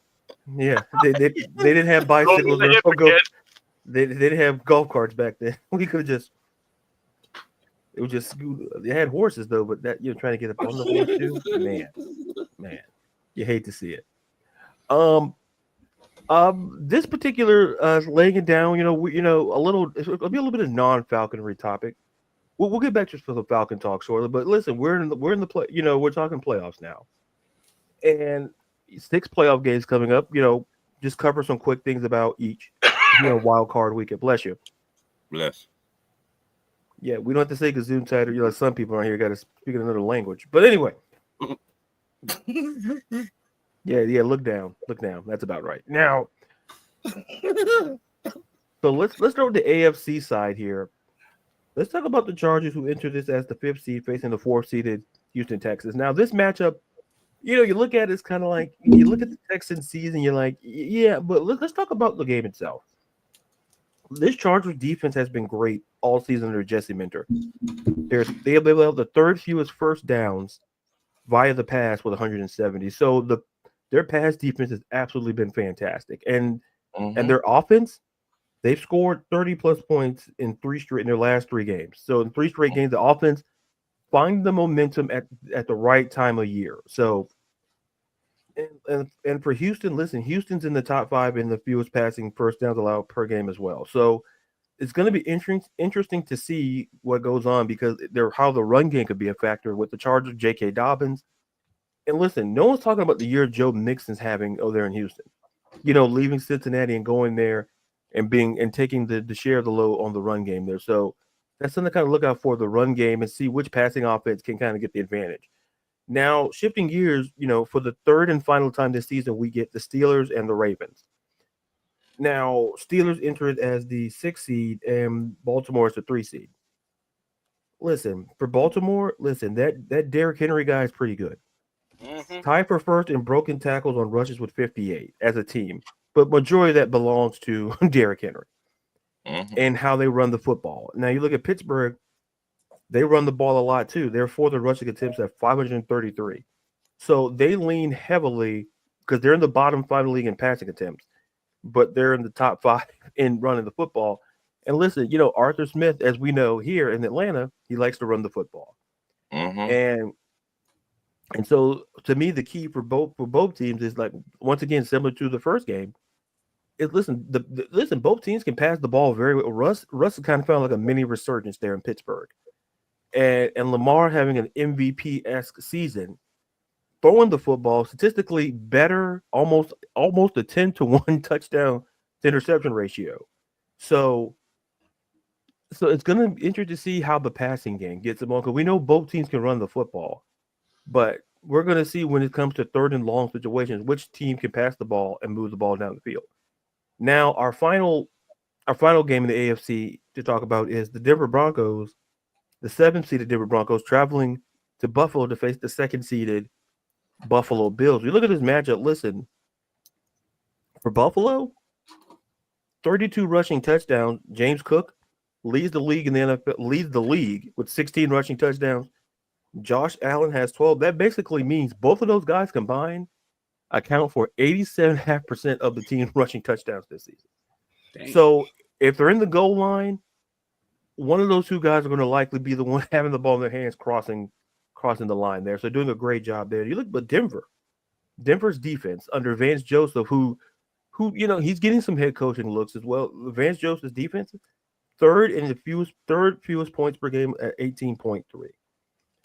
And so they've been good all along. We talk about Bo Nix and how great they are. That Broncos defense, 180 from what they were last season. So doing a great job in that front. And also Denver, they allowed the 3rd fewest rushing yards per attempt at 3.9. So it's going to be a battle in the trenches. It's kind of like the unstoppable force versus the immovable object there in that regard. So shifting gears, let's go to the NFC. Let's go to the Philly. Let's listen. The Packers and the Eagles. Philadelphia, listen, it's essentially the Saquon Barkley show there. It's essentially been all season. Listen, they lead the league in rushing yards before contact at 2,011 yards. We've seen how great Saquon is, not only in the run game, but also in the pass game. And so we saw that this season with Bijan Robinson. And for Philadelphia, Saquon Barkley is that for this Eagles offense. And for Green Bay, listen, they're first in broken tackles on receptions at 32. So their receivers, physical enough, they can have that yard, have that yak, the yards after catch. So, which is very important as well. So something to keep in mind in that regard. So listen, it may not be the game that people think it is. So something to keep in mind there, because the question is going to be Jordan Love. What are we going to see from Jordan Love? What are we going to see from Jalen Hurts? Because there's talk, it's a whole different. Is he cleared? I think Jordan Love playing. No. Yeah, I think Jalen. There's a good chance he will play. Okay. I think that's why he didn't. That's why they didn't play in the season finale because everything was all but locked up. So So I think everybody kind of got arrested in Week 18. A lot of players got arrested in Week 18. Mm-hmm. If you go look at that Broncos Chiefs game, KC didn't care. That game could have been like the Washington Generals and the Harlem Globetrotters. That's what it felt like. Mm-hmm. Andy Reid probably didn't drop a gameplay. He said, Carson, just figure it out. That's what he probably told. he looked at Matt Nagy. You got this. Hey, Matt, I'm going to grab a cheeseburger. You got this. So, right. So now, probably a game that's going to be interesting is going to be on Sunday night. It's the Washington Commanders and the Tampa Bay Buccaneers. This match is going to be interesting on a lot of fronts. For Tampa Bay, they're the second lowest percentage of poor throws per pass attempt at 11.2%. So we've seen Baker Mayfield, when he throws the ball, he doesn't – they're efficient throws. They're not terrible throws. That's what the numbers tell you, that when he steps back and throws it, there's a good chance that the throw is going to be a pretty good throw. It may not be completed, but it's a very efficient throw nonetheless. And for Washington – offensively, this stat doesn't get talked about enough. They're first in fourth down conversion percentage at 87%. They're 20 out of 23 this season. I say that because, listen, when you're in the playoffs and it's 4th and 2, 4th and 3, and you're not sure about whether you're in field goal range, Dan Quinn has shown that he'll go for it because he has Jaden Daniels. He could play action. You can do the RPO. There's so many things you can do with Jaden Daniels, where you can go for it on fourth and short, and listen and feel confident that he'll get it. So, to me, listen, that game is going to be one to circle, in my opinion, because the offenses are absolutely fantastic. We're going to see how Washington plays away from Washington, which they're not terrible, but we're going to see how they play on the road in an environment there, Raymond James. So we'll see how they focus there. Now, the final game, which is kind of up in the air and when it'll be played, is the Vikings and the Rams. Because for those who don't know, for those in Los Angeles dealing with those wildfires out there, so and those thinking of those families and those people out there dealing with those wildfires first and foremost. Yeah. The league already has a contingency plan that the game would be moved to Glendale to the Cardinal Stadium should the wildfires impact, because we've seen players in all league, stepping away, checking on their families and things of that nature who live in that area. So think of all of you there on the West Coast dealing with those wildfires. Now, as for the game itself, this game has a lot of intrigue. Kevin O'Connell facing Sean McVay, two great offensive guys. Sean McVay, Kevin O'Connell, listen, O'Connell on McVay's coaching staff. So, listen, this could be a chess match here offensively. Minnesota, they're second in completed air yards at 2,585. Why is that important? Because essentially air yards is not like it counts as pass yards, but air yards essentially is when from the ball travels, the ball's in the air until it gets to the receiver's hands. So it's not like a dump off, and it's literally when you're in the pocket and you're just slinging it, and that's air yards until it gets to the receiver's hands. So gotcha. Sam Darnold has been doing a great job this season in that regard in totality. And for the Rams, listen, they're second in pass attempts on play action plays at 107. So if it's play action, they're going to throw the football, and then Kyron Williams becomes a huge factor there. So how the Rams rushing game goes with kind of how the Rams passing game is going to go.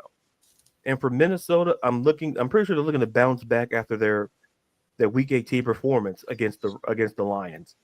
And that Brian Flores defense, who's been top 5 defense all season, more or less. So those are just the games to look out for. And, like I said, we may see an upset.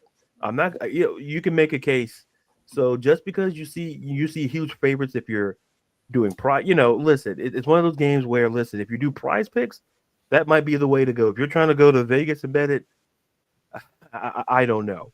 So, because there's a game on here who I think is very interesting. I think the Rams could upset the Vikings. I really do. A part of me really feels that way, but that's just my opinion. But that's laying it down, and back to you, C-Dub. I'm sorry for boring. I saw Terry yawning. You did not bore me. Oh my God, you did not. Right. You had your hand over your mouth. That hurt my feelings. Out of the prospective playoff games, what game are you all looking forward to? So we'll just go around the table. We're gonna go Ron, Terry, and then I want to also know what I know you said. I believe you said you think it's the Chargers and Vikings game. You think it's gonna be? Yeah, I think Look I forward said to. Vikings and Rams. I think Okay. Vikings and the Rams, and Cool. I think All right, go Washington ahead, Tampa Ron. Bay could be interesting. See, I would say Houston, but you don't know what Houston team will show up. Yeah, that worries me right there. If I was a better man and I'm not, you don't know what you're gonna get from Houston, CJ Stroud and stuff like that. And like last year, he had a great year, a great year, CJ Stroud. But this year, it like he came back down to reality. And like I know some of his wide receivers injured out for the season. I know, but you got to make a quarterback job to make players better. Wide receiver, tight ends, running back better. And I don't think he did that this year. Yeah. Like some quarterbacks supposed to make wide receivers. We talk about this all the time. Some quarterbacks, if you that good like CJ Stroud is, you supposed to make wide receivers. It should not be who your wide receivers. It should be like, damn, where he come from? Or where he come from? Or you see what I'm saying? You as the quarterback. We should be like, damn, you got him too? Oh, I forgot, you got him too? And this year, I don't see that from CJ Stroud. It like he came back down to reality after, in my opinion, last year MVP-ish season. It like they finally found tape on him, and he cannot do what he did last year. But that's just my opinion. I mean, I just feel like every quarterback, well, I can't say every quarterback. Some quarterbacks supposed to make their wide receiver better or make them into a wide receiver, in my opinion. Okay. And again, Pittsburgh, you don't know what Pittsburgh team you're going to get either. And because the way they've been losing, they last, what, 4? 3? Yeah, 4 games. So, yeah. So, and their head coach came out saying, oh, we got some packages from Justin Fields. Now, is he playing mind games or is he going to really make Justin Fields a part of the game? But that's just my thoughts. Okay. How about you, Terry? I'm gonna say Tampa Bay, Washington, just because I hope Tampa loses. No petty there. I didn't hear no petty there. Bitter NFC South hatred to the bitter end. Wait, did somebody say petty? Petty. Petty.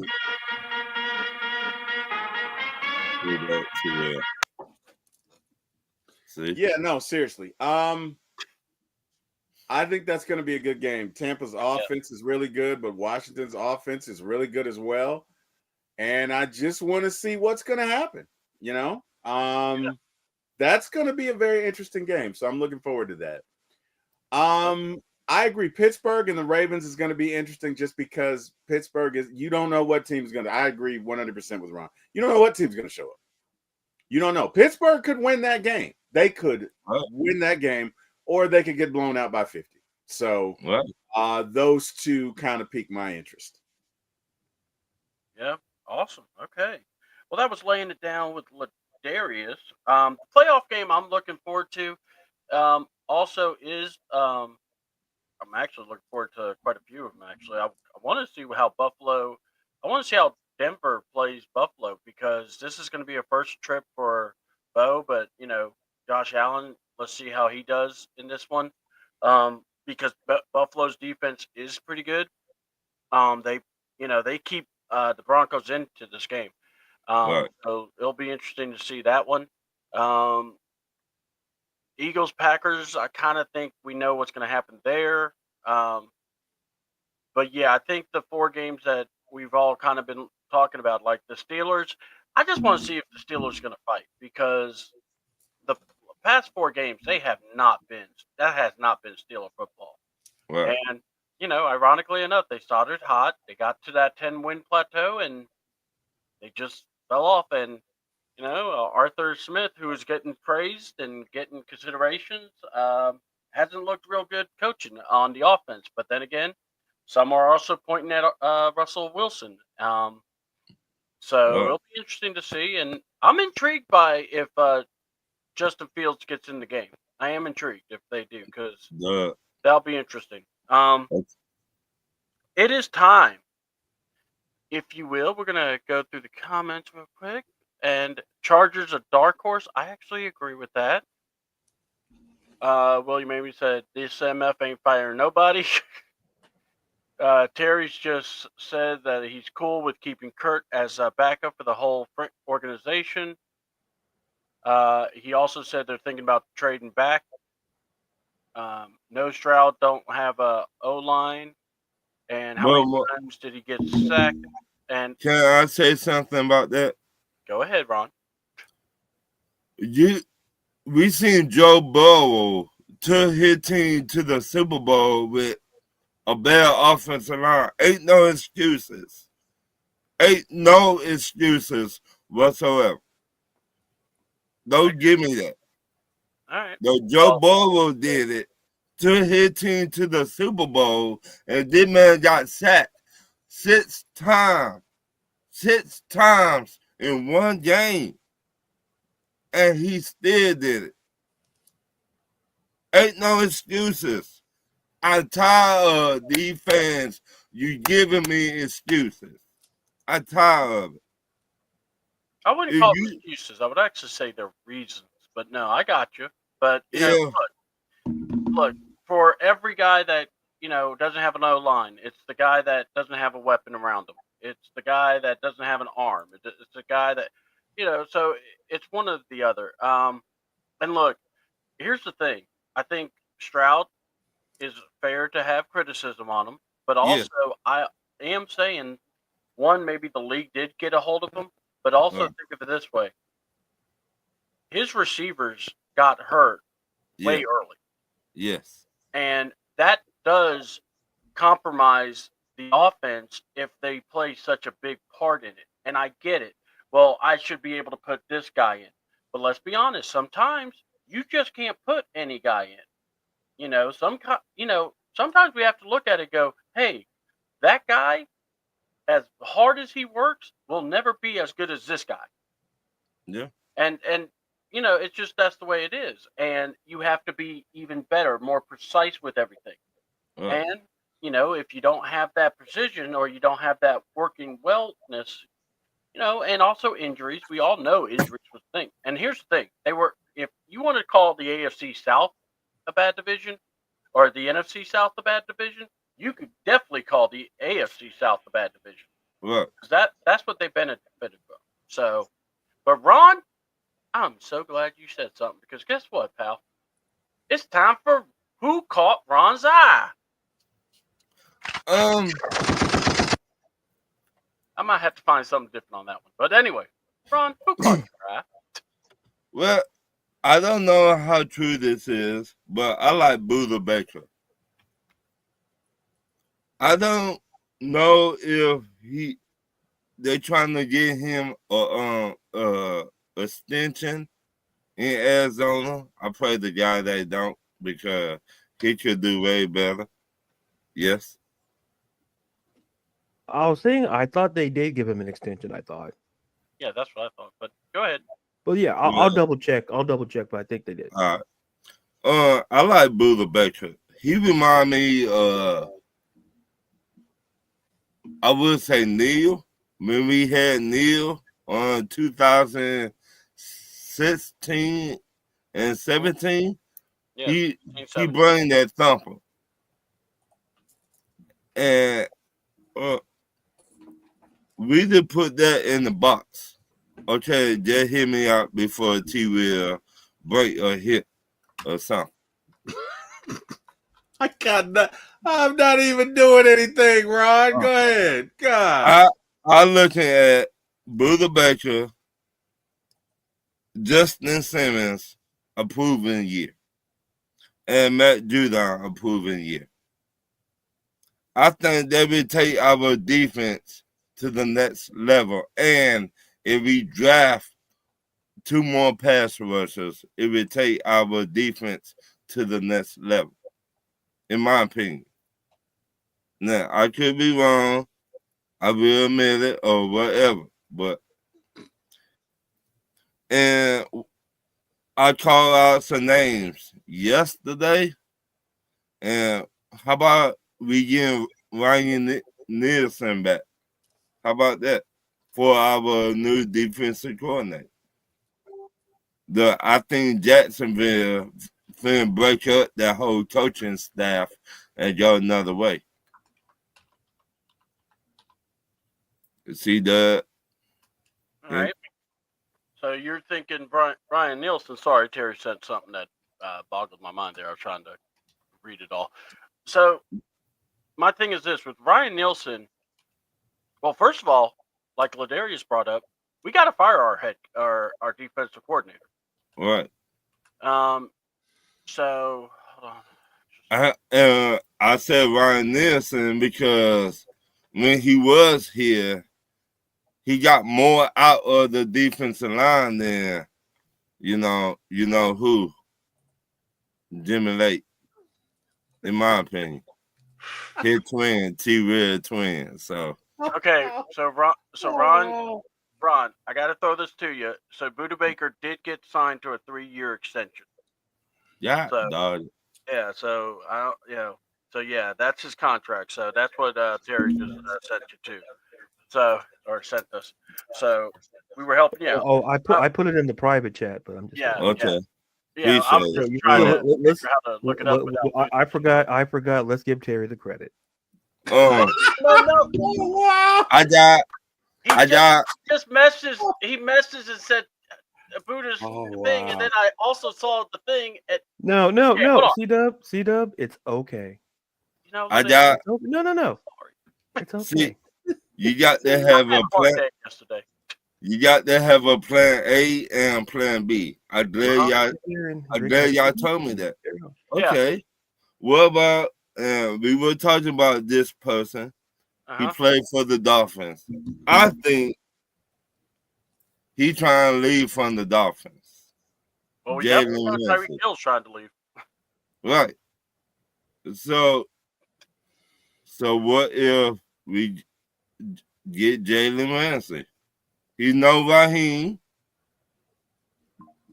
He know how Raheem like the coach. And he was one of the 85 players that speak on Raheem getting the job here, the head coaching job. Anybody? I'm letting. I like. I like him. I just don't know how realistic that is with our current salary cap situation. So if we had the resources, by all means, I have no issue with bringing Jalen on. I have no issue with that. But he's not just gonna walk over here for a couple $1 million. You can be friends all you want to. He ain't doing that. And I just don't know that we have 9 or 10 or 11 or 12 million to get him, right? I don't know. I mean, if you could find that, Ron, I'm all for it. I don't think it's bad, but I don't know with all of the needs that we have, right? Because we're losing 23 free agents. I don't know that we could afford him. Like, to be honest, especially if we're keeping Kirk, we are gonna have to make some tough decisions and probably do some great value discount shopping. Go ahead. I'm glad you said that. What if they redo Coach Hudson's contract? You mean extend him? Oh, definitely not. Definitely no. I'm not saying. I'm not saying that. I'm saying try and get some of that money back from Coach Hudson. And why would he do that? Why he doesn't have like? Hold on one sec. Let me just give me 1 sec. Got it. Let's say my job gives me a certain amount of money, and they come back and say, "Hey, you know what, T. Will? After thinking about this some more, we're gonna need you to give us 20,000 of the X amount of dollars that we gave you back. What do you think they're gonna get from me? I'm gonna use Ladarius' words. They're gonna get double fingers. Okay." It's double bird, but who's being petty about it? Double birds. Who's being petty? What's mispronunciation amongst friends? Look, I'm not giving them that back. Like I'm not giving them that back. Look, if I'm Kurt, the only way that I'm gonna take less this year is if you add a year or two on the back end. Because now I can think about my family, because let's be real. Even though he's probably made $334 million in his career, look at man, they just don't make these Teslas like they used to. Okay, the man has needs. Okay, they don't pay gardeners like they used to. Okay, his gardener's salary is probably $75,000 a year. Okay, the man has expenses. I'm just saying. On a live podcast, this man just said Tesla. All right. I'm just saying. No. I am going to stand with Terry on that. That was freaking awesome. I'm not standing with Terry on this or on 80% of the issues on this show. It's all good, man. I understand. I will say this. I will say this. The rumor is he wants to be here. And if I tell Fano, I saying, "Oh, you won't be here, huh, Church Hudson? I make you a deal. What about you give that money back so we to go get players to get us to what we need?" Are you serious? Can I say something? I'm not gonna say anything. I forgot. I want to say. Let me finish. All right, go ahead, Ron. Go ahead and finish, Ron. Are you serious? I'm dead serious. Oh, that's sad, man. That bruh. You're asking me to give something back for what?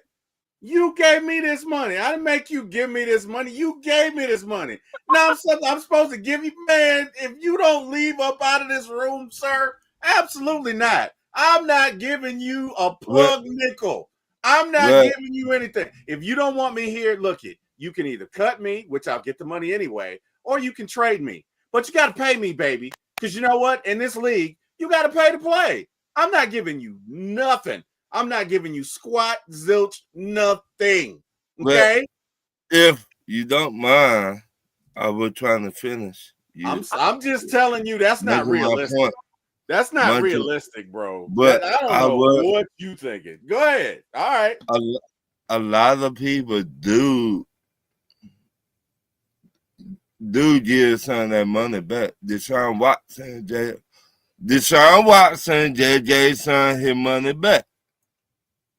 Like I just said, Deshaun Watson got an extension to do that. He didn't just do that out of the kindness of his heart. Yeah, I was going to say an extension. Okay. So I was going to explain. Oh, go ahead. So that's what I'm saying. We do an extension, but you don't want to extend Kirk Cousins. He's already a bench guy.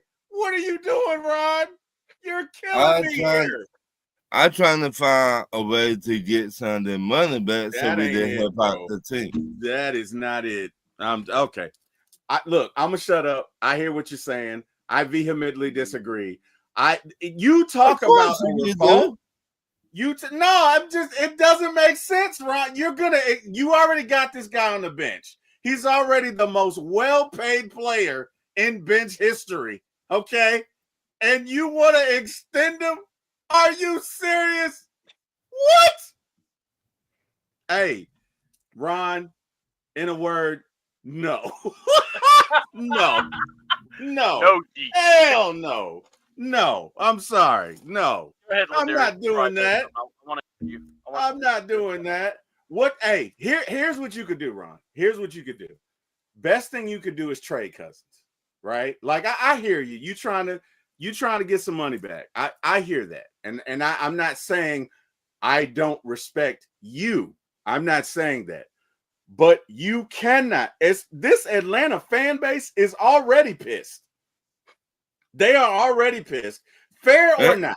And look, I think it was a good deal to sign Kirk, because if you don't sign Kirk, you probably don't get Michael Penix, because the rest of the teams around you probably think that you're trying to get a quarterback and they're going to trade up. So I don't have an issue with it. But now that you're here and now that you're in it, if you are Terry Fontenot, you better not extend Kirk Cousins. Because the beautiful thing about this deal, Ron, is essentially it's only 2 years. You can get out of it next year. You know what? I'm sorry, man. Go ahead. I'm sorry. You right. I'm sorry. No. Go ahead. You right. No, it's okay. Right on, my brother. You right. Bro. I'm not saying that. I'm saying the best thing we can do is trade him. That's all I'm saying. Best thing we can do is trade him. But if you extend him, you talking about people calling for your job. Like, I don't. Ladarius, how do you feel about it? I don't want to be a bad guy. How you feel about it, Ladarius? I don't want to be a bad guy. Soon you butt your hip, there also. Oh wow! Okay. On Terry's hip. Can we get off Terry's hip? Okay. No, it's okay. You can talk about my hip. Ladarius, how do you feel about it? Would you extend Kirk Cousins? Wait! You're asking the questions here. I thought C-Dub. I was going to ask the same thing anyway. So I'm telling C-Dub. Jeff Dunham on me. Thank you, C-Dub. I appreciate that. Goodness. Oh my gosh. Okay. No. Remember I told you? You said, "Oh, the Dirt was laughing at me earlier." When I wasn't. Oh wow. Okay. I tell you, wow. You bad hip to it. No. Terry likes to pop and lock and drop, and then the dropping part. Oh wow. And the dropping part is very severe because, listen, we can't keep picking this man up. All right. We got to focus on our injuries and our insurance plan. Like, my back. Yeah, I keep picking up Terry all the time. Oh, wow. Okay. Yeah, okay. Whether it's O and a K or O-K-A-Y, okay. By the way, Gazoom tight. Now, anyway. Oh, okay. Yeah. Please go, Ladarius. This is one of the questions that I didn't expect. Oh no, go ahead. Well, no. Someone just asked, and maybe Ladarius, because you've been able to give me some answers here. So, what if Kirk Cousins decides to retire? Well, now, I don't know all the particulars, so I'm going to throw that also in here. That becomes a very interesting situation, because it's a similar situation. If you guys remember Andrew Luck for the Colts, and he signed an extension, and he retired, well before his deal ended. Now the Colts were able to get some of that money back. Now in this situation with Kirk Cousins, I want to go address it all the way from the kind of beginning. To Ron's point, I don't necessarily think he's going to get. You could do a prorated deal. Basically, you're not asking Kirk for all, you're not asking for all of the money. Right. What you're essentially trying to do is convert the money into essentially guaranteed money. And because Patrick Mahomes has done, the Chiefs have done that with his contract, because his contract is absolutely massive. And the reason why the Chiefs make the moves that they do, it's about converting money. It's sort of like it's like basically taking some of the money that he's going to get paid for on the field, as opposed to the guaranteed money which is already in his pocket. So it essentially comes down to Kirk's agents talking to Terry Fontenot and the front office and figuring out a way to make it work. Now, to Terry's point, why would you do that? Well, it happens because there has to be something on the back end that for that to be guaranteed for Kirk Cousins. Because if you're asking someone to give up this, someone has to get that. And the reality situation is, like, trading Kirk, you're still listen. Here's the thing: if you trade Kirk, let's just say Atlanta's going to have to still pay some of that because no team's going to want to take all of that. Right. So, in either perspective, the real winner is always going to be Kirk Cousins because if you cut him, you got to pay him. Mm-hmm. And someone made up you cut him March, whether a post March 12th or 13th designation or a post June 1st designation. The post June 1st designation, all it does is just splits up the $65 million cap number between 2025 and 2026. Mm-hmm. But here's the thing. Trading Kirk Cousins, if you don't, let's just say if he stayed, let's say from all that that Terry talked about in his press conference, I truly believe that listen, if Kurt stays, but let's just say in a world where they have a meeting and they change their minds. Let's hypothetically go there. Now you're facing Kurt chooses where he wants to go. Because when you put the no trade clause in there, you're giving control to the player. The player, listen, he may not want to go to the Tennessee Titans. He may not want to go to the Raiders. He has a choice in deciding where he wants to go. Right. I feel that if he was to waive it, it would be for Cleveland. But we also got to factor in like the weather in Cleveland, like his arm. There's other factors to consider. Like look at Matt Ryan. Matt Ryan benefited playing his career in a dome. Mm-hmm. And that helped him older his career. That gave him a couple of years because he wasn't playing out there in Green Bay. He wasn't playing out there he wasn't playing in Chicago because that does affect your arm and the velocity and things of that nature. But to kind of put a button on this, trading Kirk Cousins, either way you look at it, no team is going to want to eat all of that. You see this in baseball. You see it in any other sport with a major contract you're trying to move. If you want to move, it's going to still hit your pockets. So, and then like Christy said, and because of the March deadline, Terry could not say what the plans are for Kirk. Exactly. So that's why I say, because of the deadline, he can't really say. He can sit there and say, yes, he's still on the roster. But that designation, they don't know. They have under like 2 months to figure that out. Because the post June 1st designation, the only difference is you cut him in June, it's a $65 million dead cap straight up. That's it. June 1st, it's essentially split up where it's essentially maybe 37.5 for this year, for 2025, and the rest in 2026.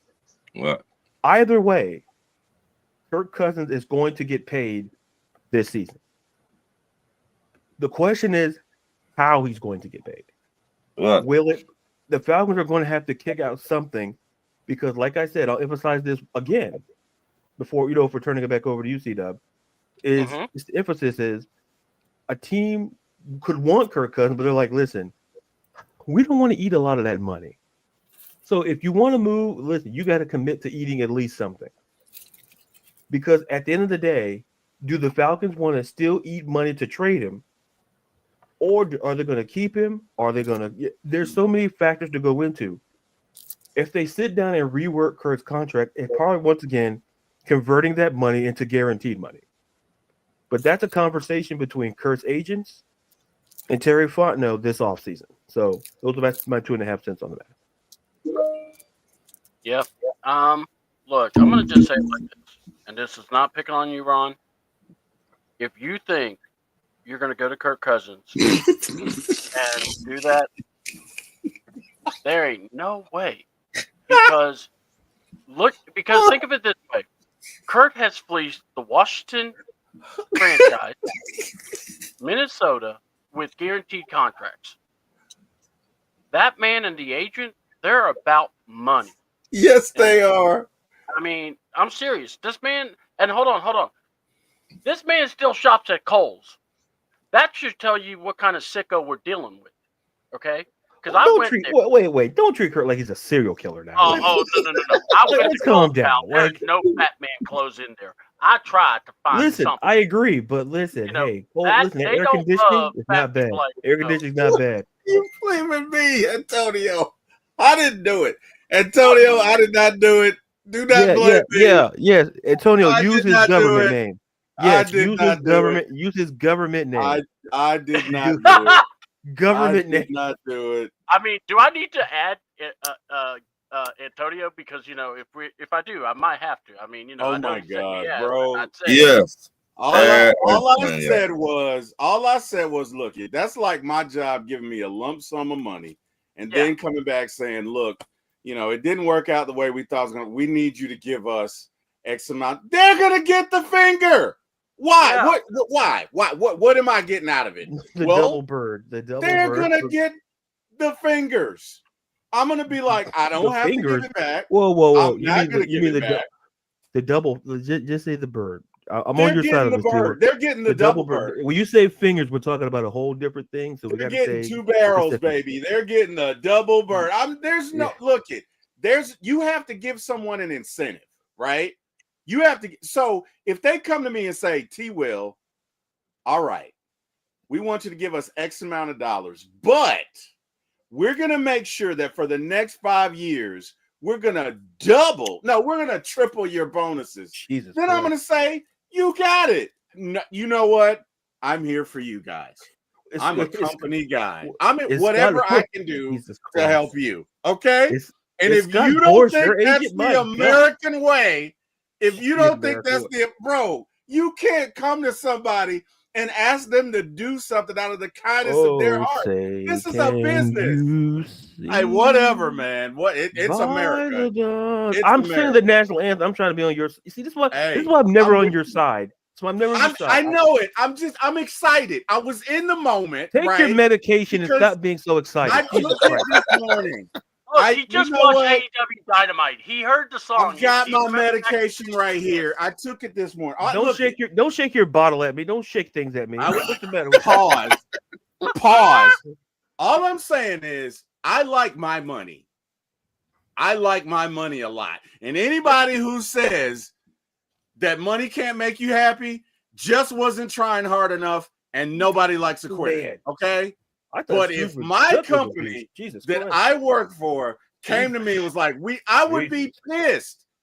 I mean, think about it. I would be pissed. Ladarius, if your company that you work for came and said, we need 30% of what we paid you this year, how are you going to feel? Let's keep it real. How are you going to feel? Honestly, I'd say, listen. Well, it depends on how much I'd make, which I'm not going to disclose on the show. Because We'll let the taxes and all of that. But if they came to me, I'd approach it one of two ways. I want to know if I do make this cut today, what am I getting tomorrow? Because I want to know, are you the only person coming to me with this? That's number one. Because if you're looking at your list of people, you go, we'll talk to Ladarius about cutting his.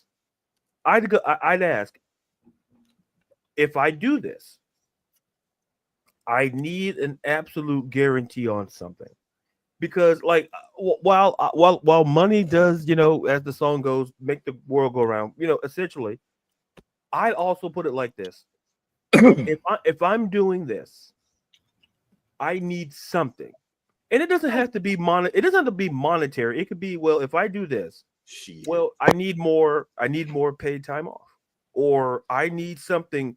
Because if you're asking me to give up money, which when you made the deal, you should have known, but I'm not going to get in. Listen, I'm not in charge of finance. Thank you. I don't. Listen. No, they should have known. You're right. They should have known. Right. So listen. From the pecuniary perspective, it's like this. I understand what Ron is saying, but it's how you approach it. It's like if you say, "Hey, Kurt, give me some of your money," like. But T will be like, hell no, you black motherfucker. You're right. You know what, Ron? You are absolutely right. Hey, T will be like, you black motherfucker. I wouldn't say that nothing because I want to keep my job. I wouldn't. Yeah, I might think it, but I wouldn't say it. Go ahead. No, you can say it. I wouldn't. No, HR 2 doors down. I wouldn't say it. Yeah, I wouldn't. You can't, bro. You can't say that nowadays. You know, but you cannot. So you cannot say that nowadays. Absolutely not. So I also want to address something that Christy said in the chat. So you can have a big contract without clauses. You can.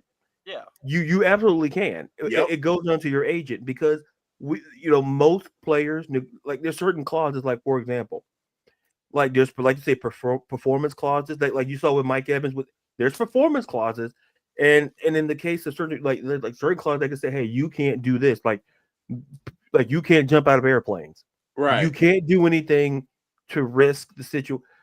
Listen, we see to do celebrities, like I don't know if you guys know what Lloyd's of London is. It's an insurance company, and listen, people will insure certain things because listen, like Tina Turner, the late great Tina Turner, her legs were insured. Yeah. They sure were. You're right about that. And like Ben beautiful legs. Yep. What's got to do with it? The question is everything. Now the question.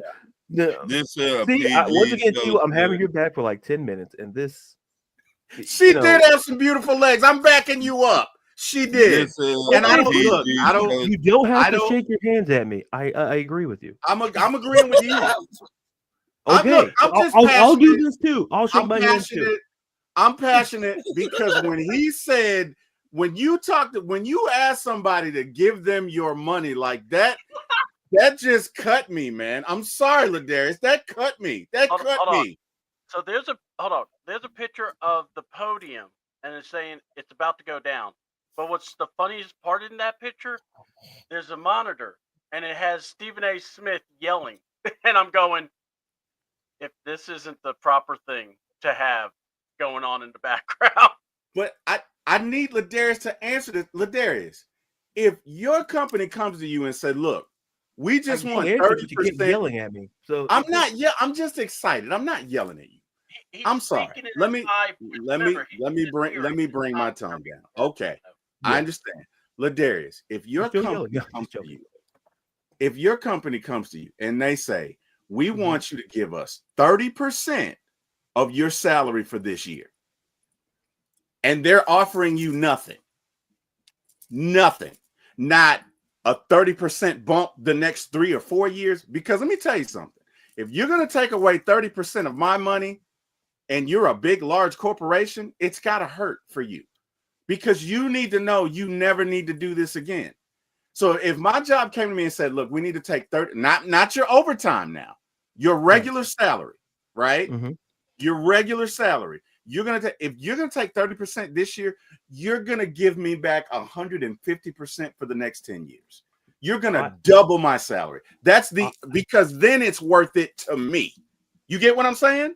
Right. Because here's the thing. It's a quid pro quo situation where if I'm giving you something, I need something. Right. So the reality is, if they can't, I'd be like, well, am I the only person doing this? Because if I am, then the answer is no. Because when you listen, at the time when you made the deal, you should have constructed the deal essentially in the way that gave you the out, where you'd be like, oh, you got me. But if it's like, look at Kirk Cousins' deal, and I've said the same thing you said multiple times on the show. The 4-year deal is really a 2-year deal if you look at it. Yep. Because so go ahead, Ron. I was going to say that, but once again, T-Will, he ain't let me get that far. In my point of view. Oh, my God. Okay. All right. I was going to say they take money from everybody else, too, but Terry, T-Will, a.k.a. Baldy. Jesus. No, I think somebody else has that term. He's a sportscaster for ESPN. Oh yeah, Brian Baldinger for NFL Network. Yeah. Somebody else has that nickname. You got to come up with another. But I should say 8-ball. So I don't know, because I'm more like caramel ball headed. 8-ball. Anyway, okay. Oh Lord. Yeah. Listen, these rails, boy. But I was gonna say, go off the rail. But I was gonna say, get money from other people on the team too. Well, okay. It's funny, but the question is, I apologize for cutting you off, Ron, because I'm trying. I want to. Here's the thing. Like I mentioned, I think I mentioned this on the show the other day, Kirk Cousins eats up almost 15% of the Falcons cap. That's the first guy you go to. The second guy on that list is Chris Lindstrom, who counts for 8%. So everybody else is in less than 10% range. The reason why the Chiefs go to Pat Mahomes is because he eats up a lot of cap. They're like, hey, we want to go after DeAndre Hopkins. Pat says, oh yeah, but what he does is you create money, you move stuff around. The question is, Kirk Cousins, his deal is not super long, so you can't really move it around enough to finagle it. So the point is that ideally Kurt should, but if he wants to stay, but listen, I do not tell. I've always said this. I said it to my parents. I say it to, like, I may not agree with your decisions, but I don't tell grown folks what to do with their money. I simply don't. Do I agree with what some grown people do with their money? Absolutely not. I sit there and laugh. I'm like, yeah, good luck with that. Because good luck with that. But I got a 8-foot Optimus Prime that I'm trying to order. Damn it! And you damn to tell me what I can do with my money. Damn it! If he wants to order Optimus, let him order Optimus. Let him up. I come to your house. I'm like, this is nice. Yeah, this is nice. Yeah, I got about 10 Optimus Prime figures in my car if you want. Hey. But to keep the show going, I'll just say this. I'll put a button on it. On my point is, at the end of the day, we have to understand that Terry Frontal has to make some very serious decisions because listen, we have less than $7 million in cap space. So if we're talking about pursuing guys like Myles Garrett or pursuing I can't think of another defensive player but it was mentioned on the show earlier this week.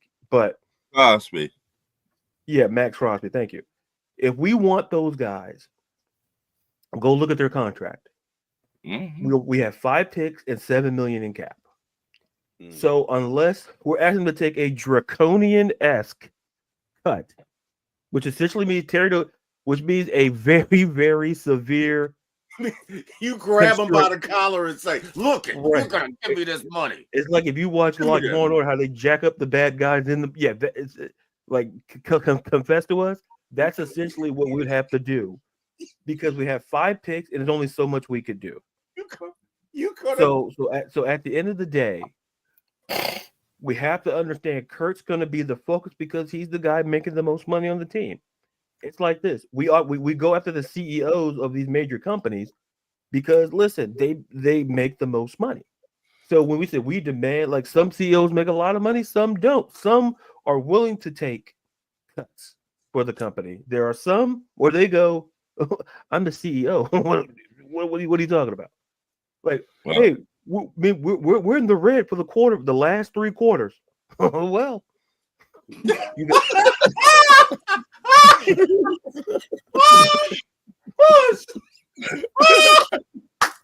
and they're like, what are you talking about? Like that's like I run it. I'm not the numbers guy. I'm like, well, I guess raise our prices on stuff. Like, what do you want me to do? Like, I'm making $50 million a year. You asking me to cut and make 35? You lost your mind. I got expenses, okay? Right. My side chick needs another home. Damn it! And you're not gonna keep it from her because you made poor decisions. People just need some extra loving. I am not giving you a penny, Ron. Look, I don't care if your team is Ron. Look, they paid me. I didn't want to say this, Ron, but Luscious, Lexus, and Peaches have a standing appointment with me every Tuesday because I love those lemon pepper wings at Magic City. And God damn it, I need to contribute Terry, to that might be more than the wings you love in there, pal. Magic City, more than the wings. I'm just saying. The wings, I think, are just the complimentary thing that goes with the main course. If you know. So I see what you did there, but oh wow. But like, okay, well, C-Dub, you can have the show back. We all right. Well, look, we're in the hot topic zone, by the way. I was because Ron just yeeted us into that with the Terry Fontenot needs to have a talk with Mr. Rocky or Mr. Kirk Cousins. Look, bang, dude, you gonna do something. Because not only that, I had to invite one of my friends, another one of my special friends. So, Antonio, I sent something to you. Let me know if you got it. Well, I'll see you if you got it. And then let's see. I'm going to try to get to these comments because this y'all went wilding. This was awesome. My God, I'll tell you what. I saw a comment by Christy. She said, "We bring a Friday night or a Friday afternoon show on a Thursday morning." So thank you for that comment. That was like a freaking. That's awesome. All right, so let's see. Church's Dark Horse, and people were having a lot of fun. I'm doing my timesheet right now. So I'm working on money right now. So it's all working. Yeah. So, all right. So here we go. So my podcast. Listen. This is where. All right. How about that 30%? All right. They're not cutting him per Terry. Also, Peyton hated Russell, so he wanted him gone. Do you think he would waive the no?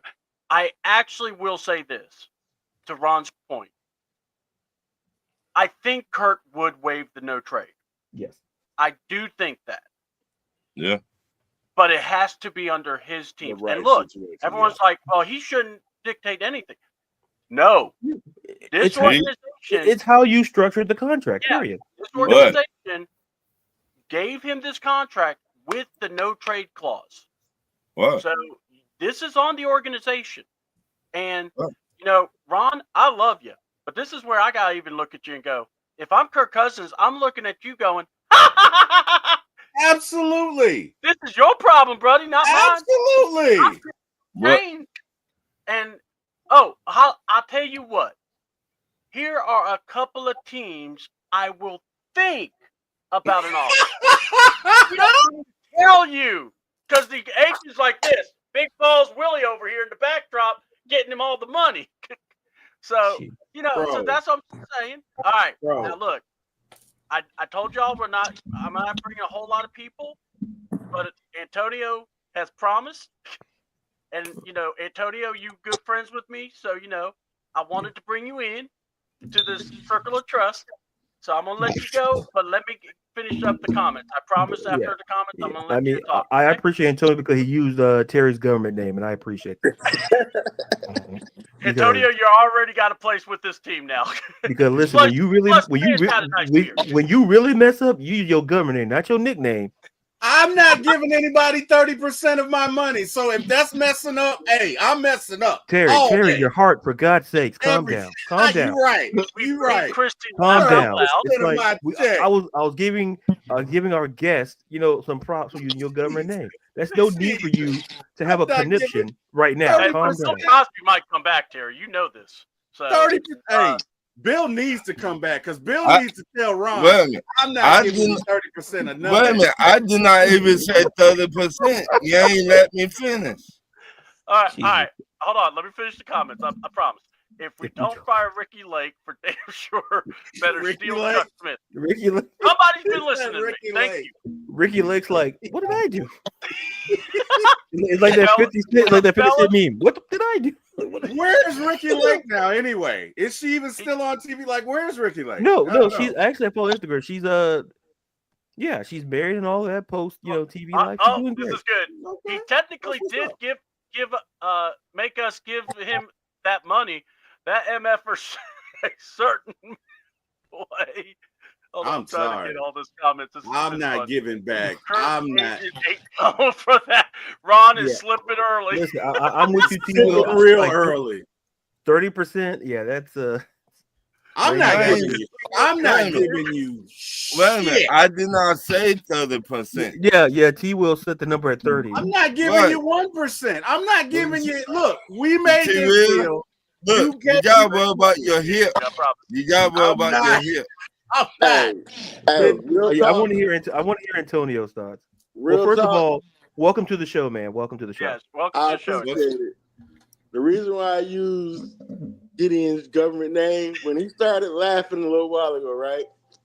The first thing that I noticed was, if y'all ever seen that movie Better Off Dead way back in 1985? Yeah. Mm-hmm. Do y'all remember the catchiest phrase that has lasted forever from that movie? What is it? Remember the paper boy? Mm-hmm. And he be riding around on his bike and people be scared as hell running around. He run around and the next thing you hear him say is $2. $2. That's Gideon all day, bro. Because imagine Arthur Blank and Terry and them, and they all standing there on the sideline, and Kirk sitting there like knowing they got to pay him. That's Kirk. That's Kirk saying $2. He gonna get his money regardless. Regardless, no matter what nobody do. Imagine Kirk saying $2, and that's Gideon laughing at y'all. I don't know why it came to my head, but all I could see his mouth saying was $2, $2. And that's him. God. Antonio, let me ask you this. If on your job, you make a certain amount of money, Right. and your job came to you and said, hey, we made a mistake, right? Now, they've already agreed to pay you. You've signed your contract and everything. And they say, we need 30% of your salary for this year. Are you giving it back? Out of the kindness of your heart, out of the benevolence of your being, are you giving it back? Terry Cochran making a case. I think you put it too much on it, T-Red. No. Let him answer the question. To be honest, I would look at them and be like, y'all can kiss my entire ass. Thank you. Which is what 99.999% of people would do, because this is America and nothing's free. Okay? But if Kirk had an actual conscience, though. Oh, don't do that. And didn't have the agent that he has, because whoever Kirk agent is, that man right there, he can teach a lot of agents the business for real. Because the one thing that he's done, like, he has gotten Kirk paid like during his whole career. But if Kirk had a conscience and knows that, okay, out of all the other 31 teams in the league, Atlanta gave me a chance, moved me and my family back home, and I didn't, perform up to expectations. I would at least, out of good conscience, be willing to renegotiate certain aspects of my contract. Thank you. Certain aspects of my contract. Why you quiet now? I'm not quiet. I'm not quiet. Good of the team, because if you really think about it, Kirk had and I look at it from Kirk's perspective, and I look at how Raheem tried to save him the embarrassment of when they went to Minnesota, because Kirk actually should have been benched before that game. Yes. It saves him the embarrassment of going back to Minnesota as a benched quarterback, and saved him that embarrassment when in actuality it cost us, a game. But if he really was like, Atlanta gave me a chance when nobody else was really gonna give him a chance, especially coming off an Achilles injury. Now, was it dumb how Terry and them did his contract? Oh, hell yeah. Because as it is right now, you have so much money that's just sitting there that we can't even use or touch to do anything with besides pay that man his $2. And that's just what it is. If he had a conscience, I would renegotiate certain aspects of the contract to where I would still get my money, but not in the way that it's going to be done now, because it's going to hurt the organization as a whole. I guess I have no conscience, because look, if you want me to do something for you, damn it, you're going to have to do something for me. And it's going to hurt. And it's going to hurt, because guess what? You proposed this deal because you wanted me to come here. This is America. This is a business. This ain't emotion. This ain't feeling. This is not sentiment. This is America. Yeah. And if you made an agreement, Arthur Blank will have to give up a lifetime Home Depot card or something. Oh, bro. That might get him. Give me about 3 or 4 Home Depots. You see Kirk Cousins? I'm more of a Lowe's man, but I'll take that Home Depot. But look, what I'm saying is, you can't get something for nothing. Okay, it didn't work out. Kirk got injured. I understand, but you cannot get something for nothing. But you gotta have something. You gotta be with me. You gotta do it. You gotta do it. Hold on, come out. No romance without finance. Gwen Guthrie, go ahead. Okay, I'm gonna try to travel now. It's like this. I get what everyone's saying. Okay, but I have to ask this question. with this massive money that Kurt has, what can be moved and what can has to stay? And then the question also is though, will it affect the dead cap hit that he would give us? You see what I'm saying? It's like there's all these numbers that are a part of this. Right. And the easy answer is renegotiate and extend the contract. That's what I know. But if there's no way you could do that, because let's be honest, this deal was made to do a 2-year deal. Yeah. Problem is, you gotta convert more of that money to guaranteed money. Okay. Yeah, that's what I was saying. That's what I was saying earlier. Okay. Yeah, you take a certain listen. Like I said, Patrick Mahomes has done it multiple times. Yeah. It's essentially take that guaranteed, but take that money you're getting, the base salary, convert it to guaranteed money, free up some stuff. And then not only that, when you convert it over to basically guaranteed money, you can also set it up like his contract can go well beyond next year. True. That's convert very that money to where, like, say for instance, okay, Kurt, we want to do a 5-year payout. You see what I'm saying? A 5-year payout and break it up to guarantee that man a paycheck even after he's done with the league. I mean, because he got plenty of money put up, but are we the Mets now? Are we the Mets? No. Bobby Bonilla. That's the New York Knicks. Remember how Jalen Rose was getting paid by the Knicks, and he was sitting there at a commentator's table. I'm like, no, I remember what you guys remember. Shandon Anderson, like that guy was getting paid. Like I understand what Antonio was saying. Listen, I'll put it like this. There's a multitude of ways to go. If you're Terry Fontenot, you have to find the one that works for you. Right. Because at the end of the day, Antonio has made a great point. Giddy, Terrence Trent D'Arby has made a good point. And, him and his wishing well and signing his name to big money. And Ron has made some points. And it's the Bobby the Bonilla, exactly. It's like this, Bobby Bonilla. Listen, it's how you negotiate the deal. Because here's the situation. How does it help the organization? How does it benefit Kirk Cousins? Those are the two parties that have to be at concern.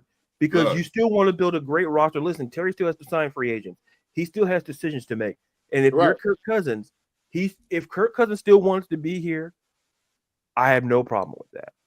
But if you go to Kirk, there's options to be laid out because you could do the Bobby Bonilla route. Because listen, the Mets or the Allen Iverson route. You can go to Allen Iverson route. Exactly. Too. Like I look at the New York Knicks. The New York Knicks were still paying dudes like Jalen Rose, Eddie Curry. They were still paying these dudes, and they were dribbling the basketball somewhere else, or they were sitting at home waiting on the check to hit their mailbox, or they had direct deposit. I don't care how they got their money. Still getting paid. Exactly. Yep. So whatever route suits what the Falcons do, because Terry Fontenot has to keep the future of the franchise at hand in his mind from a pecuniary perspective, from a financial point of view. Kirk Cousins may still want to play, but hey, you may have to get a little something, but it's how you go about it. It's not what you do, it's how you do it sometimes. Kirk will never play in Atlanta again unless Penix gets hurt. Mm-hmm. We're not even going to put that out there. I'm knocking on wood. But they didn't sound like wood. It sounded like a little metal with plastic. No, it was wood. It was wood. But, it sounded like that guitar from Emmett Otter's Jug Band Christmas he was just playing. Hey, man. Yeah, look, I'm actually trying to catch up on these comments. But, yeah, we're going to just give me a second. Let me catch up more here. We got, we do, if he retires, do we give some back? That we've kind of addressed that. Ron has to be drunk or high with that perspective. And then this awesome dude with where's the link? I'm heated right now. And because of March deadline, Terry could not say what the plans are for Kurt, which, all right. And then we got the infamous cut it out. I can't say his name because, he might appear. And then not Ricky Lake because Ricky Lake caught a stray. Thanks for giving us a battle, NFC South. And so you have a big contract without clauses. I wonder, but that's also part of the GM the agent. They all work that stuff out. So it's like every player has probably clauses and stuff in their stuff. So they might have to throw Kirk agent a little bit more money too. Yeah. I know. For him to accept any deal that they do at the table. Oh yeah, and then it's like I know exactly who Kurt will be next year on the Falcons. Oh, okay, yeah, and who's going to be? Okay, I'm trying to. And the guy who yep, you're here, so we'll just have you go for that. Wonder if Kurt had that insurance. Oh God, that'd be funny if he did. Let me pitch for y'all. Yep, wholeheartedly. Yep, sounds like child support. Terry already said it's 2 year. It's a 2-year deal. Okay. Movie. It's Kurt all day. And yes, we did add you, Antonio. Let's see. Gotta rewatch the press conference transcripts of the press conference will show you the questions in this. Okay. Thank you, Christy. Then we got another Antonia. Then we got some what's called Kurt's contract with big impacts on decisions, what the Falcons will do, 30 free agents, and a potential draft. Yeah. That's why Kurt kept the helmet on, the cleanest place in the league. Y'all wrong. And that's what I think Kurt's going to do. That MFer sucks. Rich as well. Well, I mean, he ain't giving away his money. So Terry already explained they give. Now, technically, what Terry gonna have to do, like to make it make sense. Like I know it might be a bad take on my part, but if he could, like when they was talking about that whole like how Deshaun Watson contract was set up, where it was like a fully guaranteed contract. Yes. If he could go to Blank and he could pitch that to him, and knowing that, because you got to pay the money regardless. You got to pay that money regardless. If he can go to Blank and Blank would sign off on a fully guaranteed contract, then the Falcons will be in the clear. Will we look like assholes in the end? Of course. But will we be able to actually do some willing and dealing in 2025? Of course. No one talking about. But he would have to get Arthur Blank on board with that. Even though they're going to get ate up by the media behind it. But, hey, you got to do what you got to do at this point because it's already failed. Yeah. It's not like it can get any worse. I mean, okay, so the Terry Fontenot press conference, I believe it's already done. I was trying to see if I got any more quotes here from it. But basically, that's why I was originally pissed off, though. Yeah. Because I would love to see what the pre-press briefing was before Terry came out there. Because I guarantee somebody told him you cannot ask Terry any questions about Jimmy Puddles.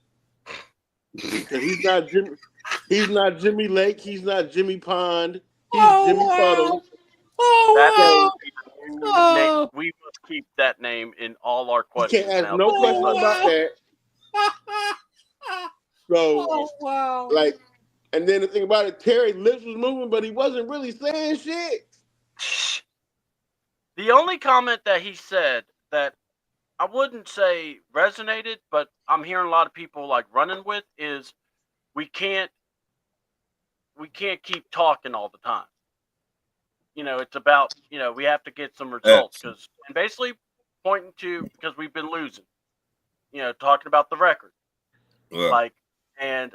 But that was a cop out though. No, I know.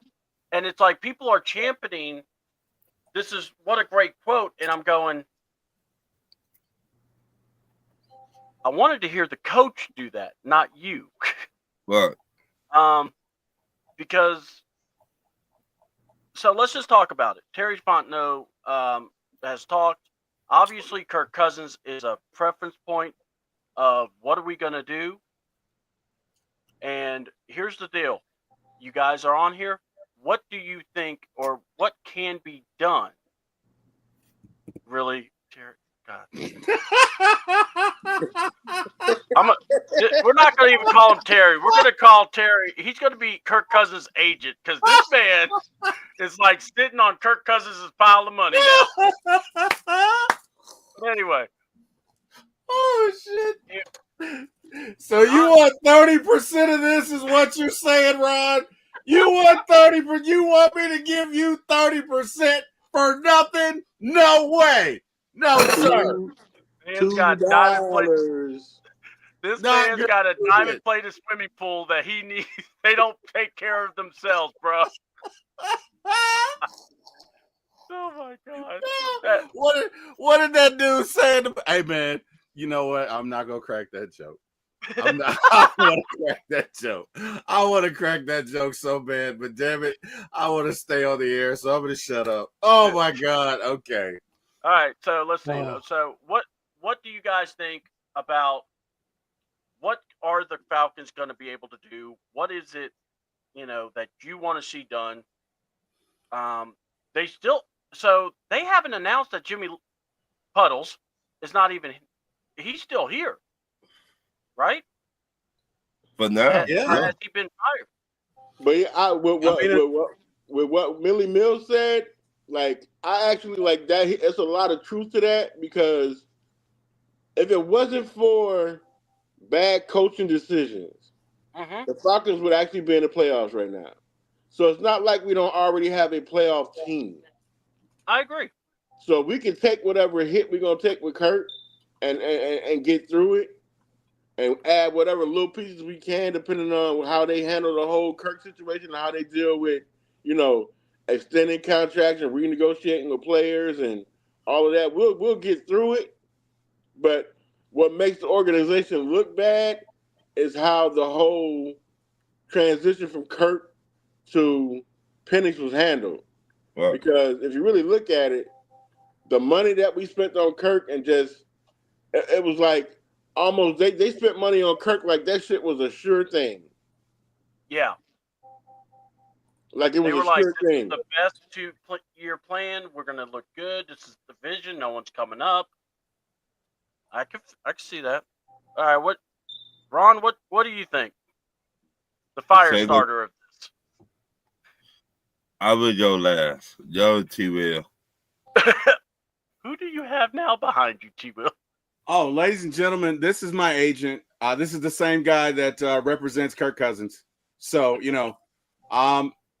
look, if you guys want to address me or whatever, you got to talk to my agent. All right. And, I'm going to let the Gideon comment slide, but going forward, it's T-Will. You're going to have to talk to my agent. Okay. I'm just saying, look, my agent made the deal, guys. Okay. You can't be upset with me. No. In all seriousness, this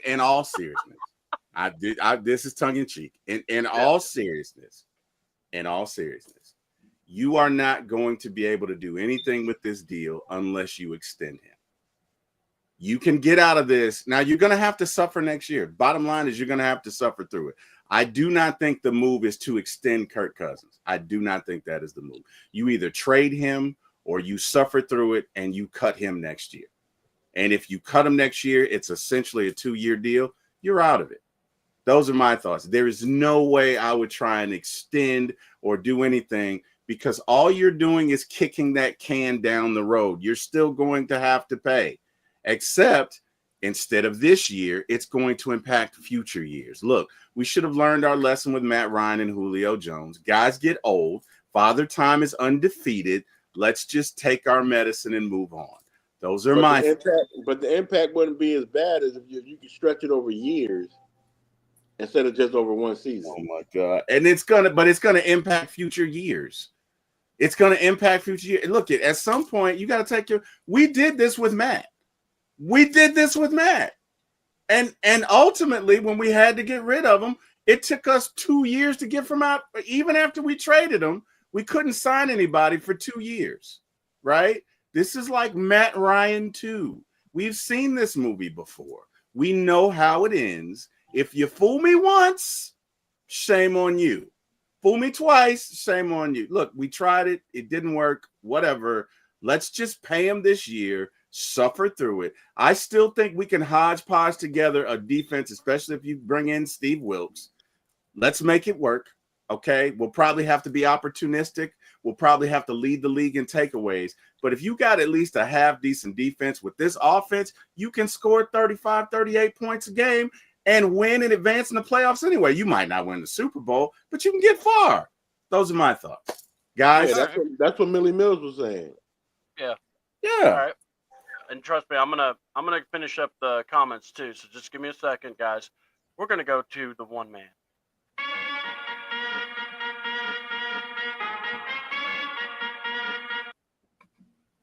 Oh, Roy runs all business. Didn't even do anything. But okay. Jesus. But I don't know what I did to you, Ron. I don't know what I did. Did nothing. Well, you could have fooled me when you didn't move. So, it's okay. We still love you.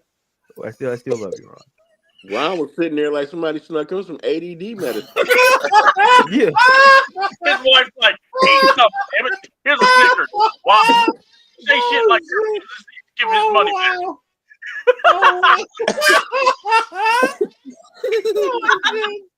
I'm not messing with you this morning, Antonio. like you on a Percocet or something. You over there chilling. Oh wow. Come for the laughs. Stay for the entertainment. Go ahead, Darius. It's always great having to follow certain people on this show. But there's a multitude of ways to go about it. The Millie Mills approach is you take this, that sweet chin music, you take it, and let 2025, we kind of go into it, kind of, knowing our cap situation, and hey, build up a good defense, because that's where I feel the majority of the focus is going to be towards this offseason. Yeah, that's one route to go. Now, another route is simply this: you could try your very best to try to renegotiate. Not I'm going to use the word renegotiate, restructure his Kirk Cousins' contract. But like I use Newton's third law for every action, there's an equal and opposite reaction. So by restructuring it today, what happens tomorrow? That's for Terry and people in that front office to make that decision. You could also essentially say, you know what? Let's go to Kurt and see if he wants to get traded. Even if you try to trade him, teams are not going to eat all of that money. You're going to have to pay something. You may have to pay the whole bulk, but you're going to have to pay something if Kurt wants to go somewhere, because that no trade clause is very important when we have these conversations. He controls where he goes based on the negotiation of his contract. So if a team wants him, like, yeah, we want Kurt, but we're not going to pay all of that. Hey, Atlanta, if you want to pay some of this, we'll be happy to take it. But we're not eating all of that up. My thing is, I don't think Kurt is going to go anywhere, for the simple fact. Well, that's what I was just laying out the options. Yeah. For the longest, I know his wife has been wanting to come home. Yeah, because they said their first date they met at a Stone Mountain. So he's been wanting to come home, and now that he has his whole family here, and they got the kids around the grandparents, and no, the whole nucleus of his family here now. No, I understand. I was just laying out the option. That's all. I'm just That's what I don't think he's gonna be. Like I think he'll be up for the restructure to stay here. Yeah, but to go anywhere else, I don't think he's ready to do that right now, because Kurt, and especially like everybody know what it's like to have that wife in your ear. Mm-hmm. And so she said, "We're not going anywhere, Kirk." Like that's all. That's all it is. Yeah, I'm just laying out the options, and I'm just I agree with what you're saying. I'm just laying out the options. I'm not saying it's gonna happen, but I'm just laying out the options that are presented are there. And then listen, that final option is he stays here and be a mentor to Michael Penix. And to me, Kurt has never shown off the vibes that he doesn't want it. He's there. Like I think Kurt understands at this phase of his career, a part of him still wants to be a starter. Absolutely, why not? Mm-hmm. But on the other hand, why not stay? Get at this, because like Antonio laid out. Listen, your family, you met at Stone Mountain. That's where your first date was. You have history. You have history in that city. You have history. He's at the back end of his career where, listen, it's not a 5-year plan for Kirk Cousins. Okay, it could be a 5-year plan for him, and we say, okay, we'll put your money up like over years, and we're going to offer you a quarterback coaching job.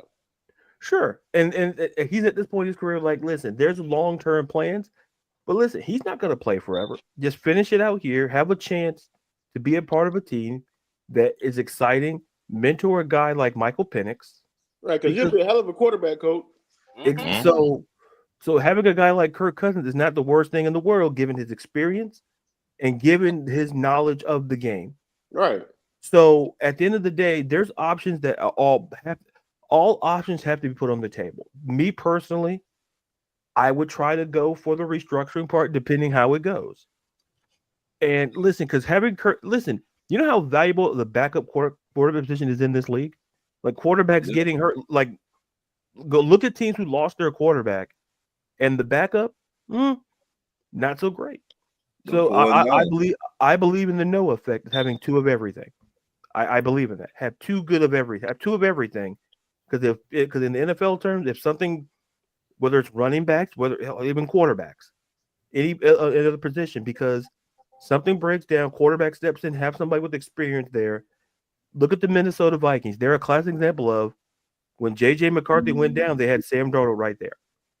And at the end of the day, I'm not wishing Michael. I think Michael Penix, hope he stays healthy. The offensive line protects him. You have Kirk Cousins. Let Kirk get healthy. Let Kirk stay here in this city, and let him do his thing. Because at the end of the day, trading him doesn't benefit because you got to pay either way. Cutting him, you have to pay either way. Just restructure, keep him here. He's a valuable backup. Because a lot of people they look at it like, as far as like when we talk about backup quarterbacks and them being game managers, Kirk probably would be like if he was healthy. Because I don't think Kirk has been healthy since what we talked about last night. I don't think he's been healthy since the Minnesota game. Yeah, right. And this gives him the opportunity to do just that. To be let Penix do his thing, and you're getting healthy. Because after he got that blind side hit and that right shoulder got messed up, he's never the same quarterback. He's never been the same since. Yeah. Well, no, okay, all right. Can you please put his comment because she chose violence. Put it up there. That last comment. I'm seeing the second one. We don't have two head coaches. Okay. Because listen, Arik, my guy, I love you. I'm talking about players.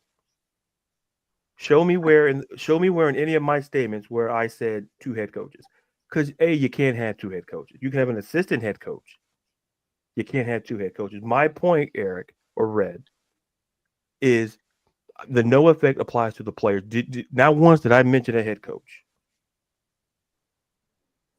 I understand if you don't like Raheem, I understand.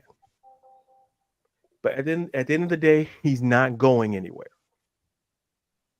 He's going to be the head coach of this football team in 2025. Whether most people like it or not, because it's not our decision. And what we're not going to do, listen, Red, this could come from a place like, hey, we're cool like that. But listen, don't take my comments out of context. That's all I'm saying. I just specifically said for players to have two of everything.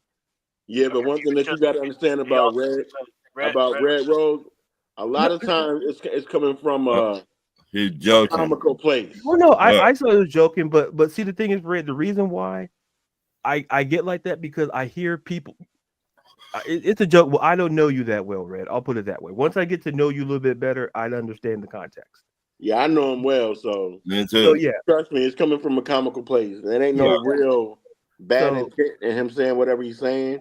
When you said his name, it actually threw me off because I went going, "Who's Arik? I only know Red. Oh, Red. Oh, and I read it. So listen, I'll be man enough to apologize.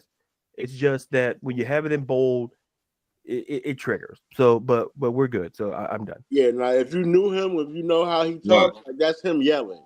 Yeah, exactly. Yeah, if I know, just like I know these people on this panel, like I know when they're joking and they're being serious. One thing about him, he's a real passionate guy. Yeah. And like some of his rants, like they're hilarious, but it's a lot of truth to his rants, and I can feel why he goes that route that he goes, but yeah, don't take it too seriously because there's a lot of you. Yeah. Now I know because now I know. Let's say never too old to learn anything, Terry. So the thing is, Damn, Terry, he be throwing like pew pew. Oh, Terry, all so long. Like I'm just catching. So I ain't do nothing. I'm just sitting up there. No. Remember two. No, you did enough for today. I can't even call him. No. When you said way back early. You talking about Ladarius is over there laughing, and I wasn't even laughing at nothing you were saying. It was a joke. It was. But listen, with you, I take your stuff seriously, and guess what, pal? Emperor Petty is all over you now. So deal with it. Oh my god. Okay. I sent King Petty on vacation. I sent him off. You get an Emperor Petty. Everybody else in the panel gets, hey, Ladarius, you get Emperor Petty. Whatever. That's what you get.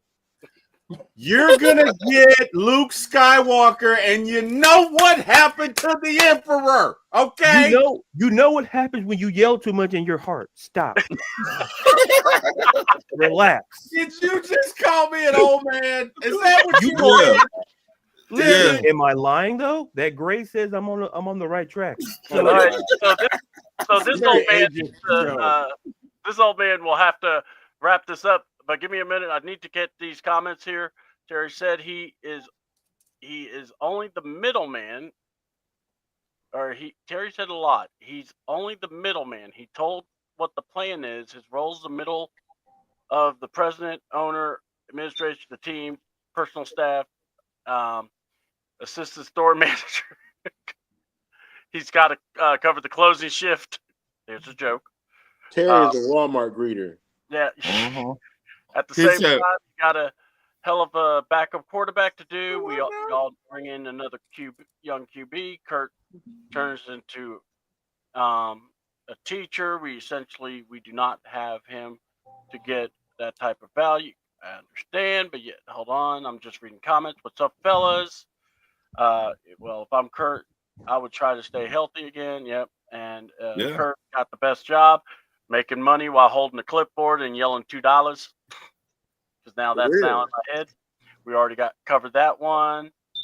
Red, and then we got King Richie, the whole organization. We want to keep Kurt as a backup from what Terry's saying. I want to know, man, I was just joking. So that was to Ladarius. I want to say extend and restructure. It's all good. Much love, brother. We all Falcon fans. So there we go. Either red shit was at Millie, and then we got apologies, Red. It's all good. And then so basically, Terry is G Money from New York or New Jack City. Is Raheem the brother's keeper? Yes, I am. Bam.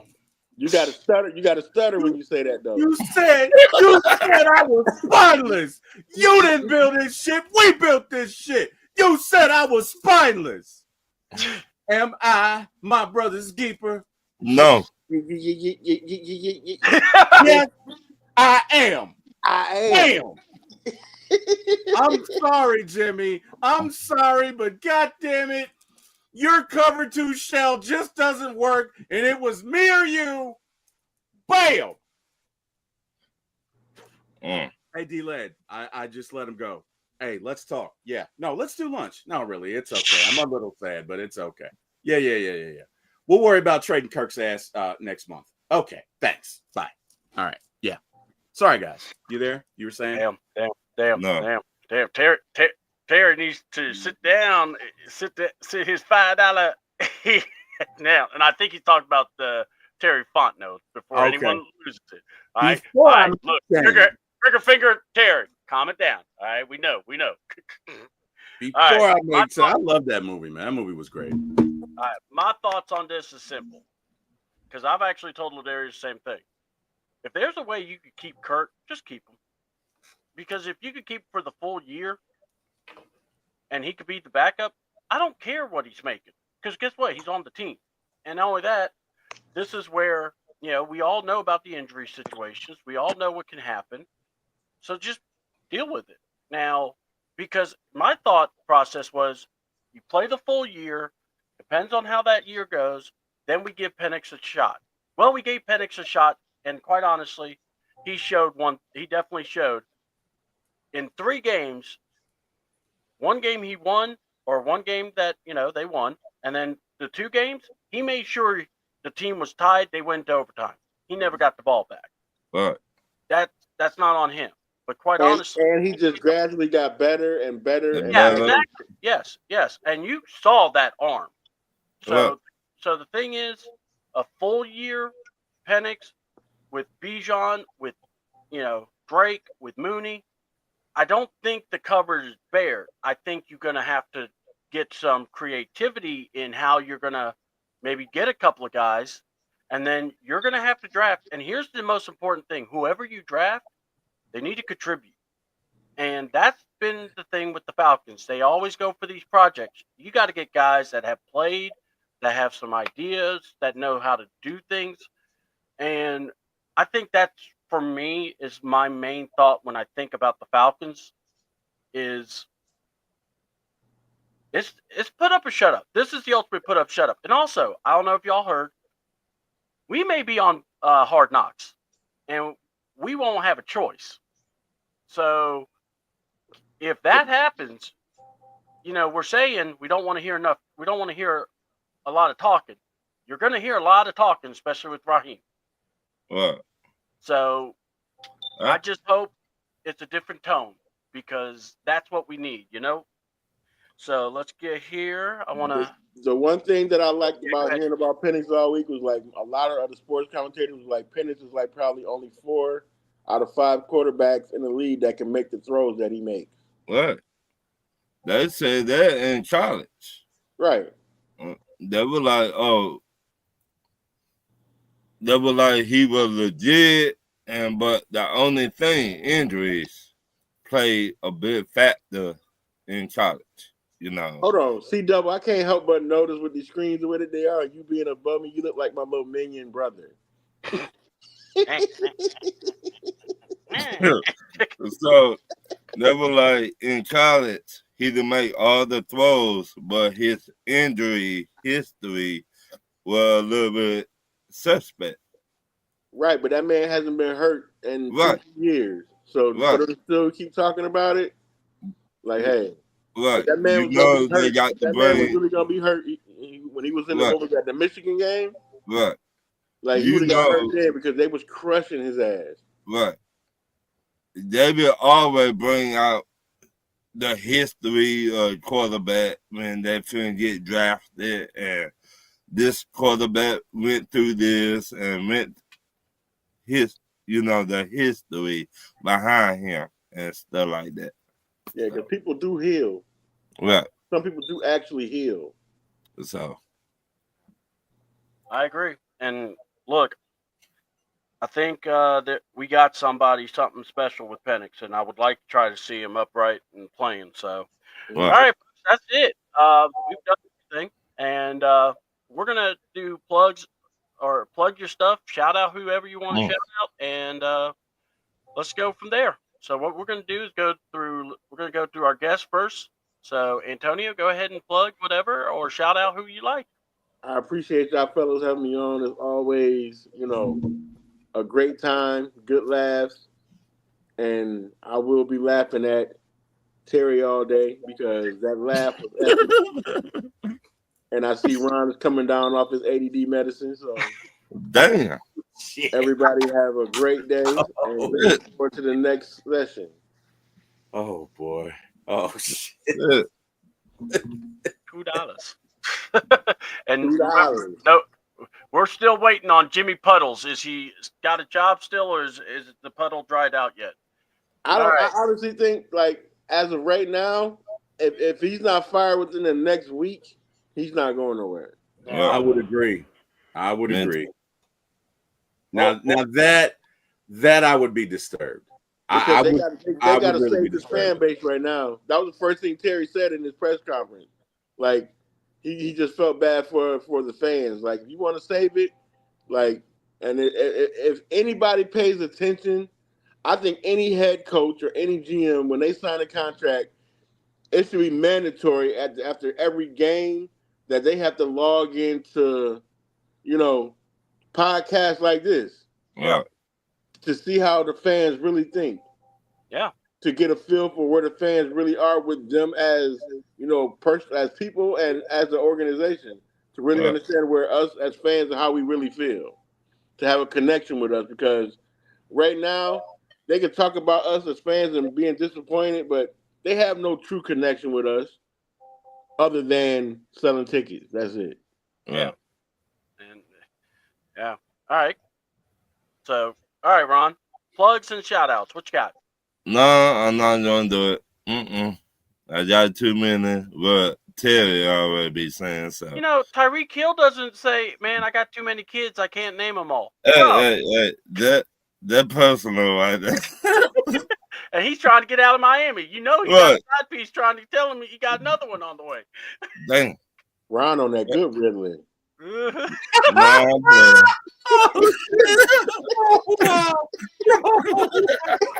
All right, let's way down. Yeah. All right. T. Will, hit it. Yes, sir. I speak for professional players everywhere when I say, hey, man, get your money, keep your money. Because I ain't giving them nothing. If you give me $15 in the contract, I ain't giving you back nothing. Okay? Okay. Just saying. Money is too hard to come by. It does not grow on trees. And when we make an agreement, I'm going to keep all of my money. But that's just me. But anyway, no, in all seriousness, guys, good show. Hey, Antonio, appreciate you joining me, man. Joining our show. And hey, fellas, good show. Appreciate that. So everyone in the chat, thank you for joining us. You could have been anywhere in the world. You chose to join us. Thank you for that. As far as me, you can find me on One Time for the Fan, typically Sundays, Wednesdays, 9 p.m., 8 p.m., whenever the hell Jack says, and Friday mornings at 9 a.m. As far as the Bird Gang, you can find me 10 o'clock in the morning until about whenever, let's call it 1 o'clock today, but typically 10 to 12. We went a little long today. Oh, yeah.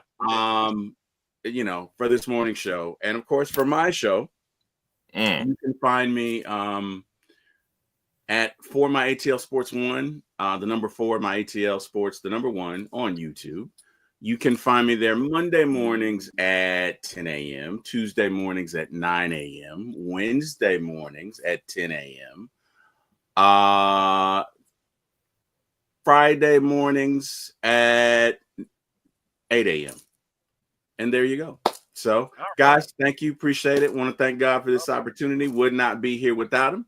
And last but not least, I'd like to thank Mr. Jack Spade and Mr. Eric Parker, who gave me my shot in this business. And also, again, shout out to John and Mike from Out of Your Falcon Mind, as well as JR from Pound for Pound. Really enjoyed you guys' content. It's a shame that you had to leave, and hopefully you come back. And there you go. Awesome. All right. We got to do it. The one, the only. King. And not just a king, but an emperor.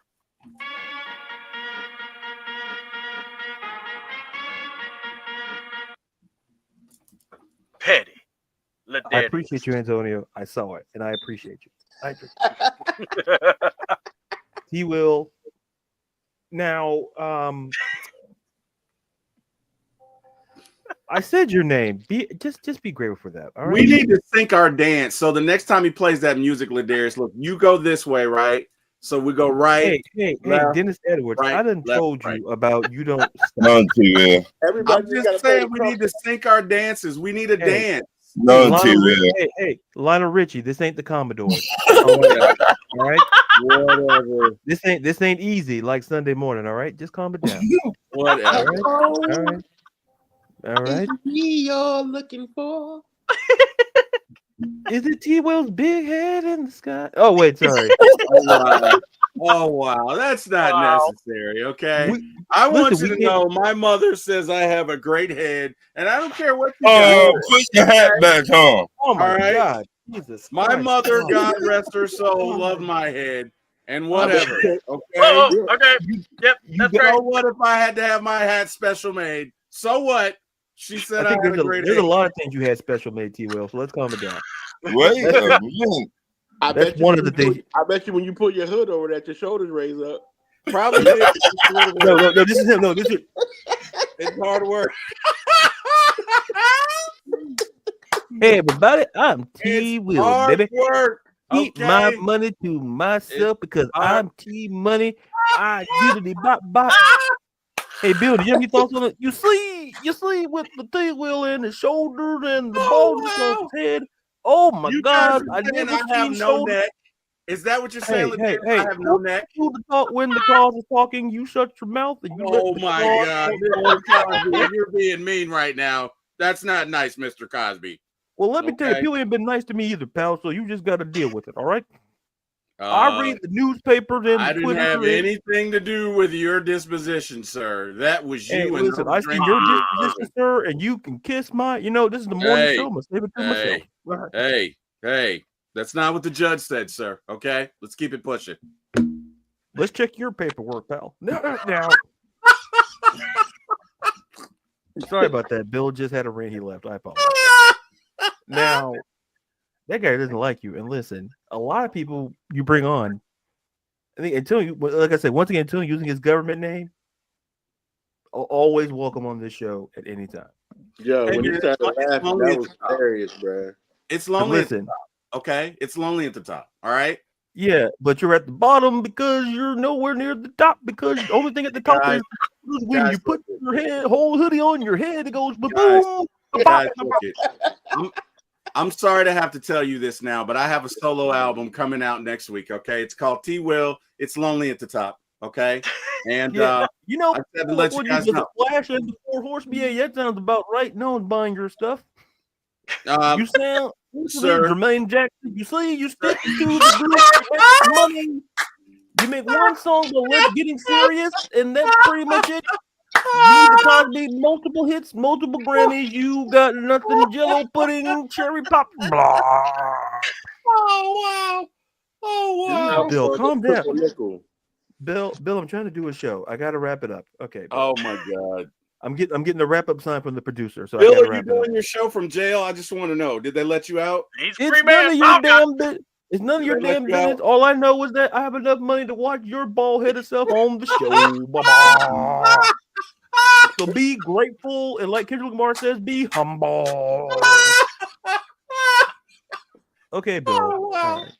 All right. I really gotta wrap this up, Bill. Okay. So, man, I know he's such an ass. I know. I gotta wrap this up, Bill. All right. I know, Bill will get the put. Listen, I gotta listen. You're not in a position to negotiate. Listen, okay, Bill. Listen. Those checks bounce, Bill. I'm not gonna lie. Oh wow! Pulling pops can only pay for so much. Now, yeah, tell Bill to stop giving Ron his medicine. You see, that's a great idea, Antonio. Listen, I tried to talk to Ron, but Ron took the bottle and then it spilled everywhere. And I'm like, oh, how many you took? You took a little, about 5 too many. Bill, you can't talk about your medicine on the show. Anyway, apologies. I'll talk to Bill later. Apologies. You can find me on Twitter and TikTok at Ladarius_Brown, Instagram Ladarius_Brown, writer and editor for Beyond Women's Sports. You can probably putting out NFL previews for the 6 games. They'll be on this season. They'll be coming out beginning later today or likely tomorrow. So be on the lookout for that. And once again, thank you to chat for tuning in. Like Terrence Trent D'Arby said, you could have been anywhere else in the world, but you stuck with us, and we appreciate that. I want to thank Antonio for joining us. We appreciate that as well. Mm-hmm. And C-Dub, Ron, I think Ron hopped off, and he had to go get his graham crackers. Damn. Wow. Jesus Christ. Wow. Everybody getting praise. He didn't say Ritz crackers. This man said graham crackers. Wow.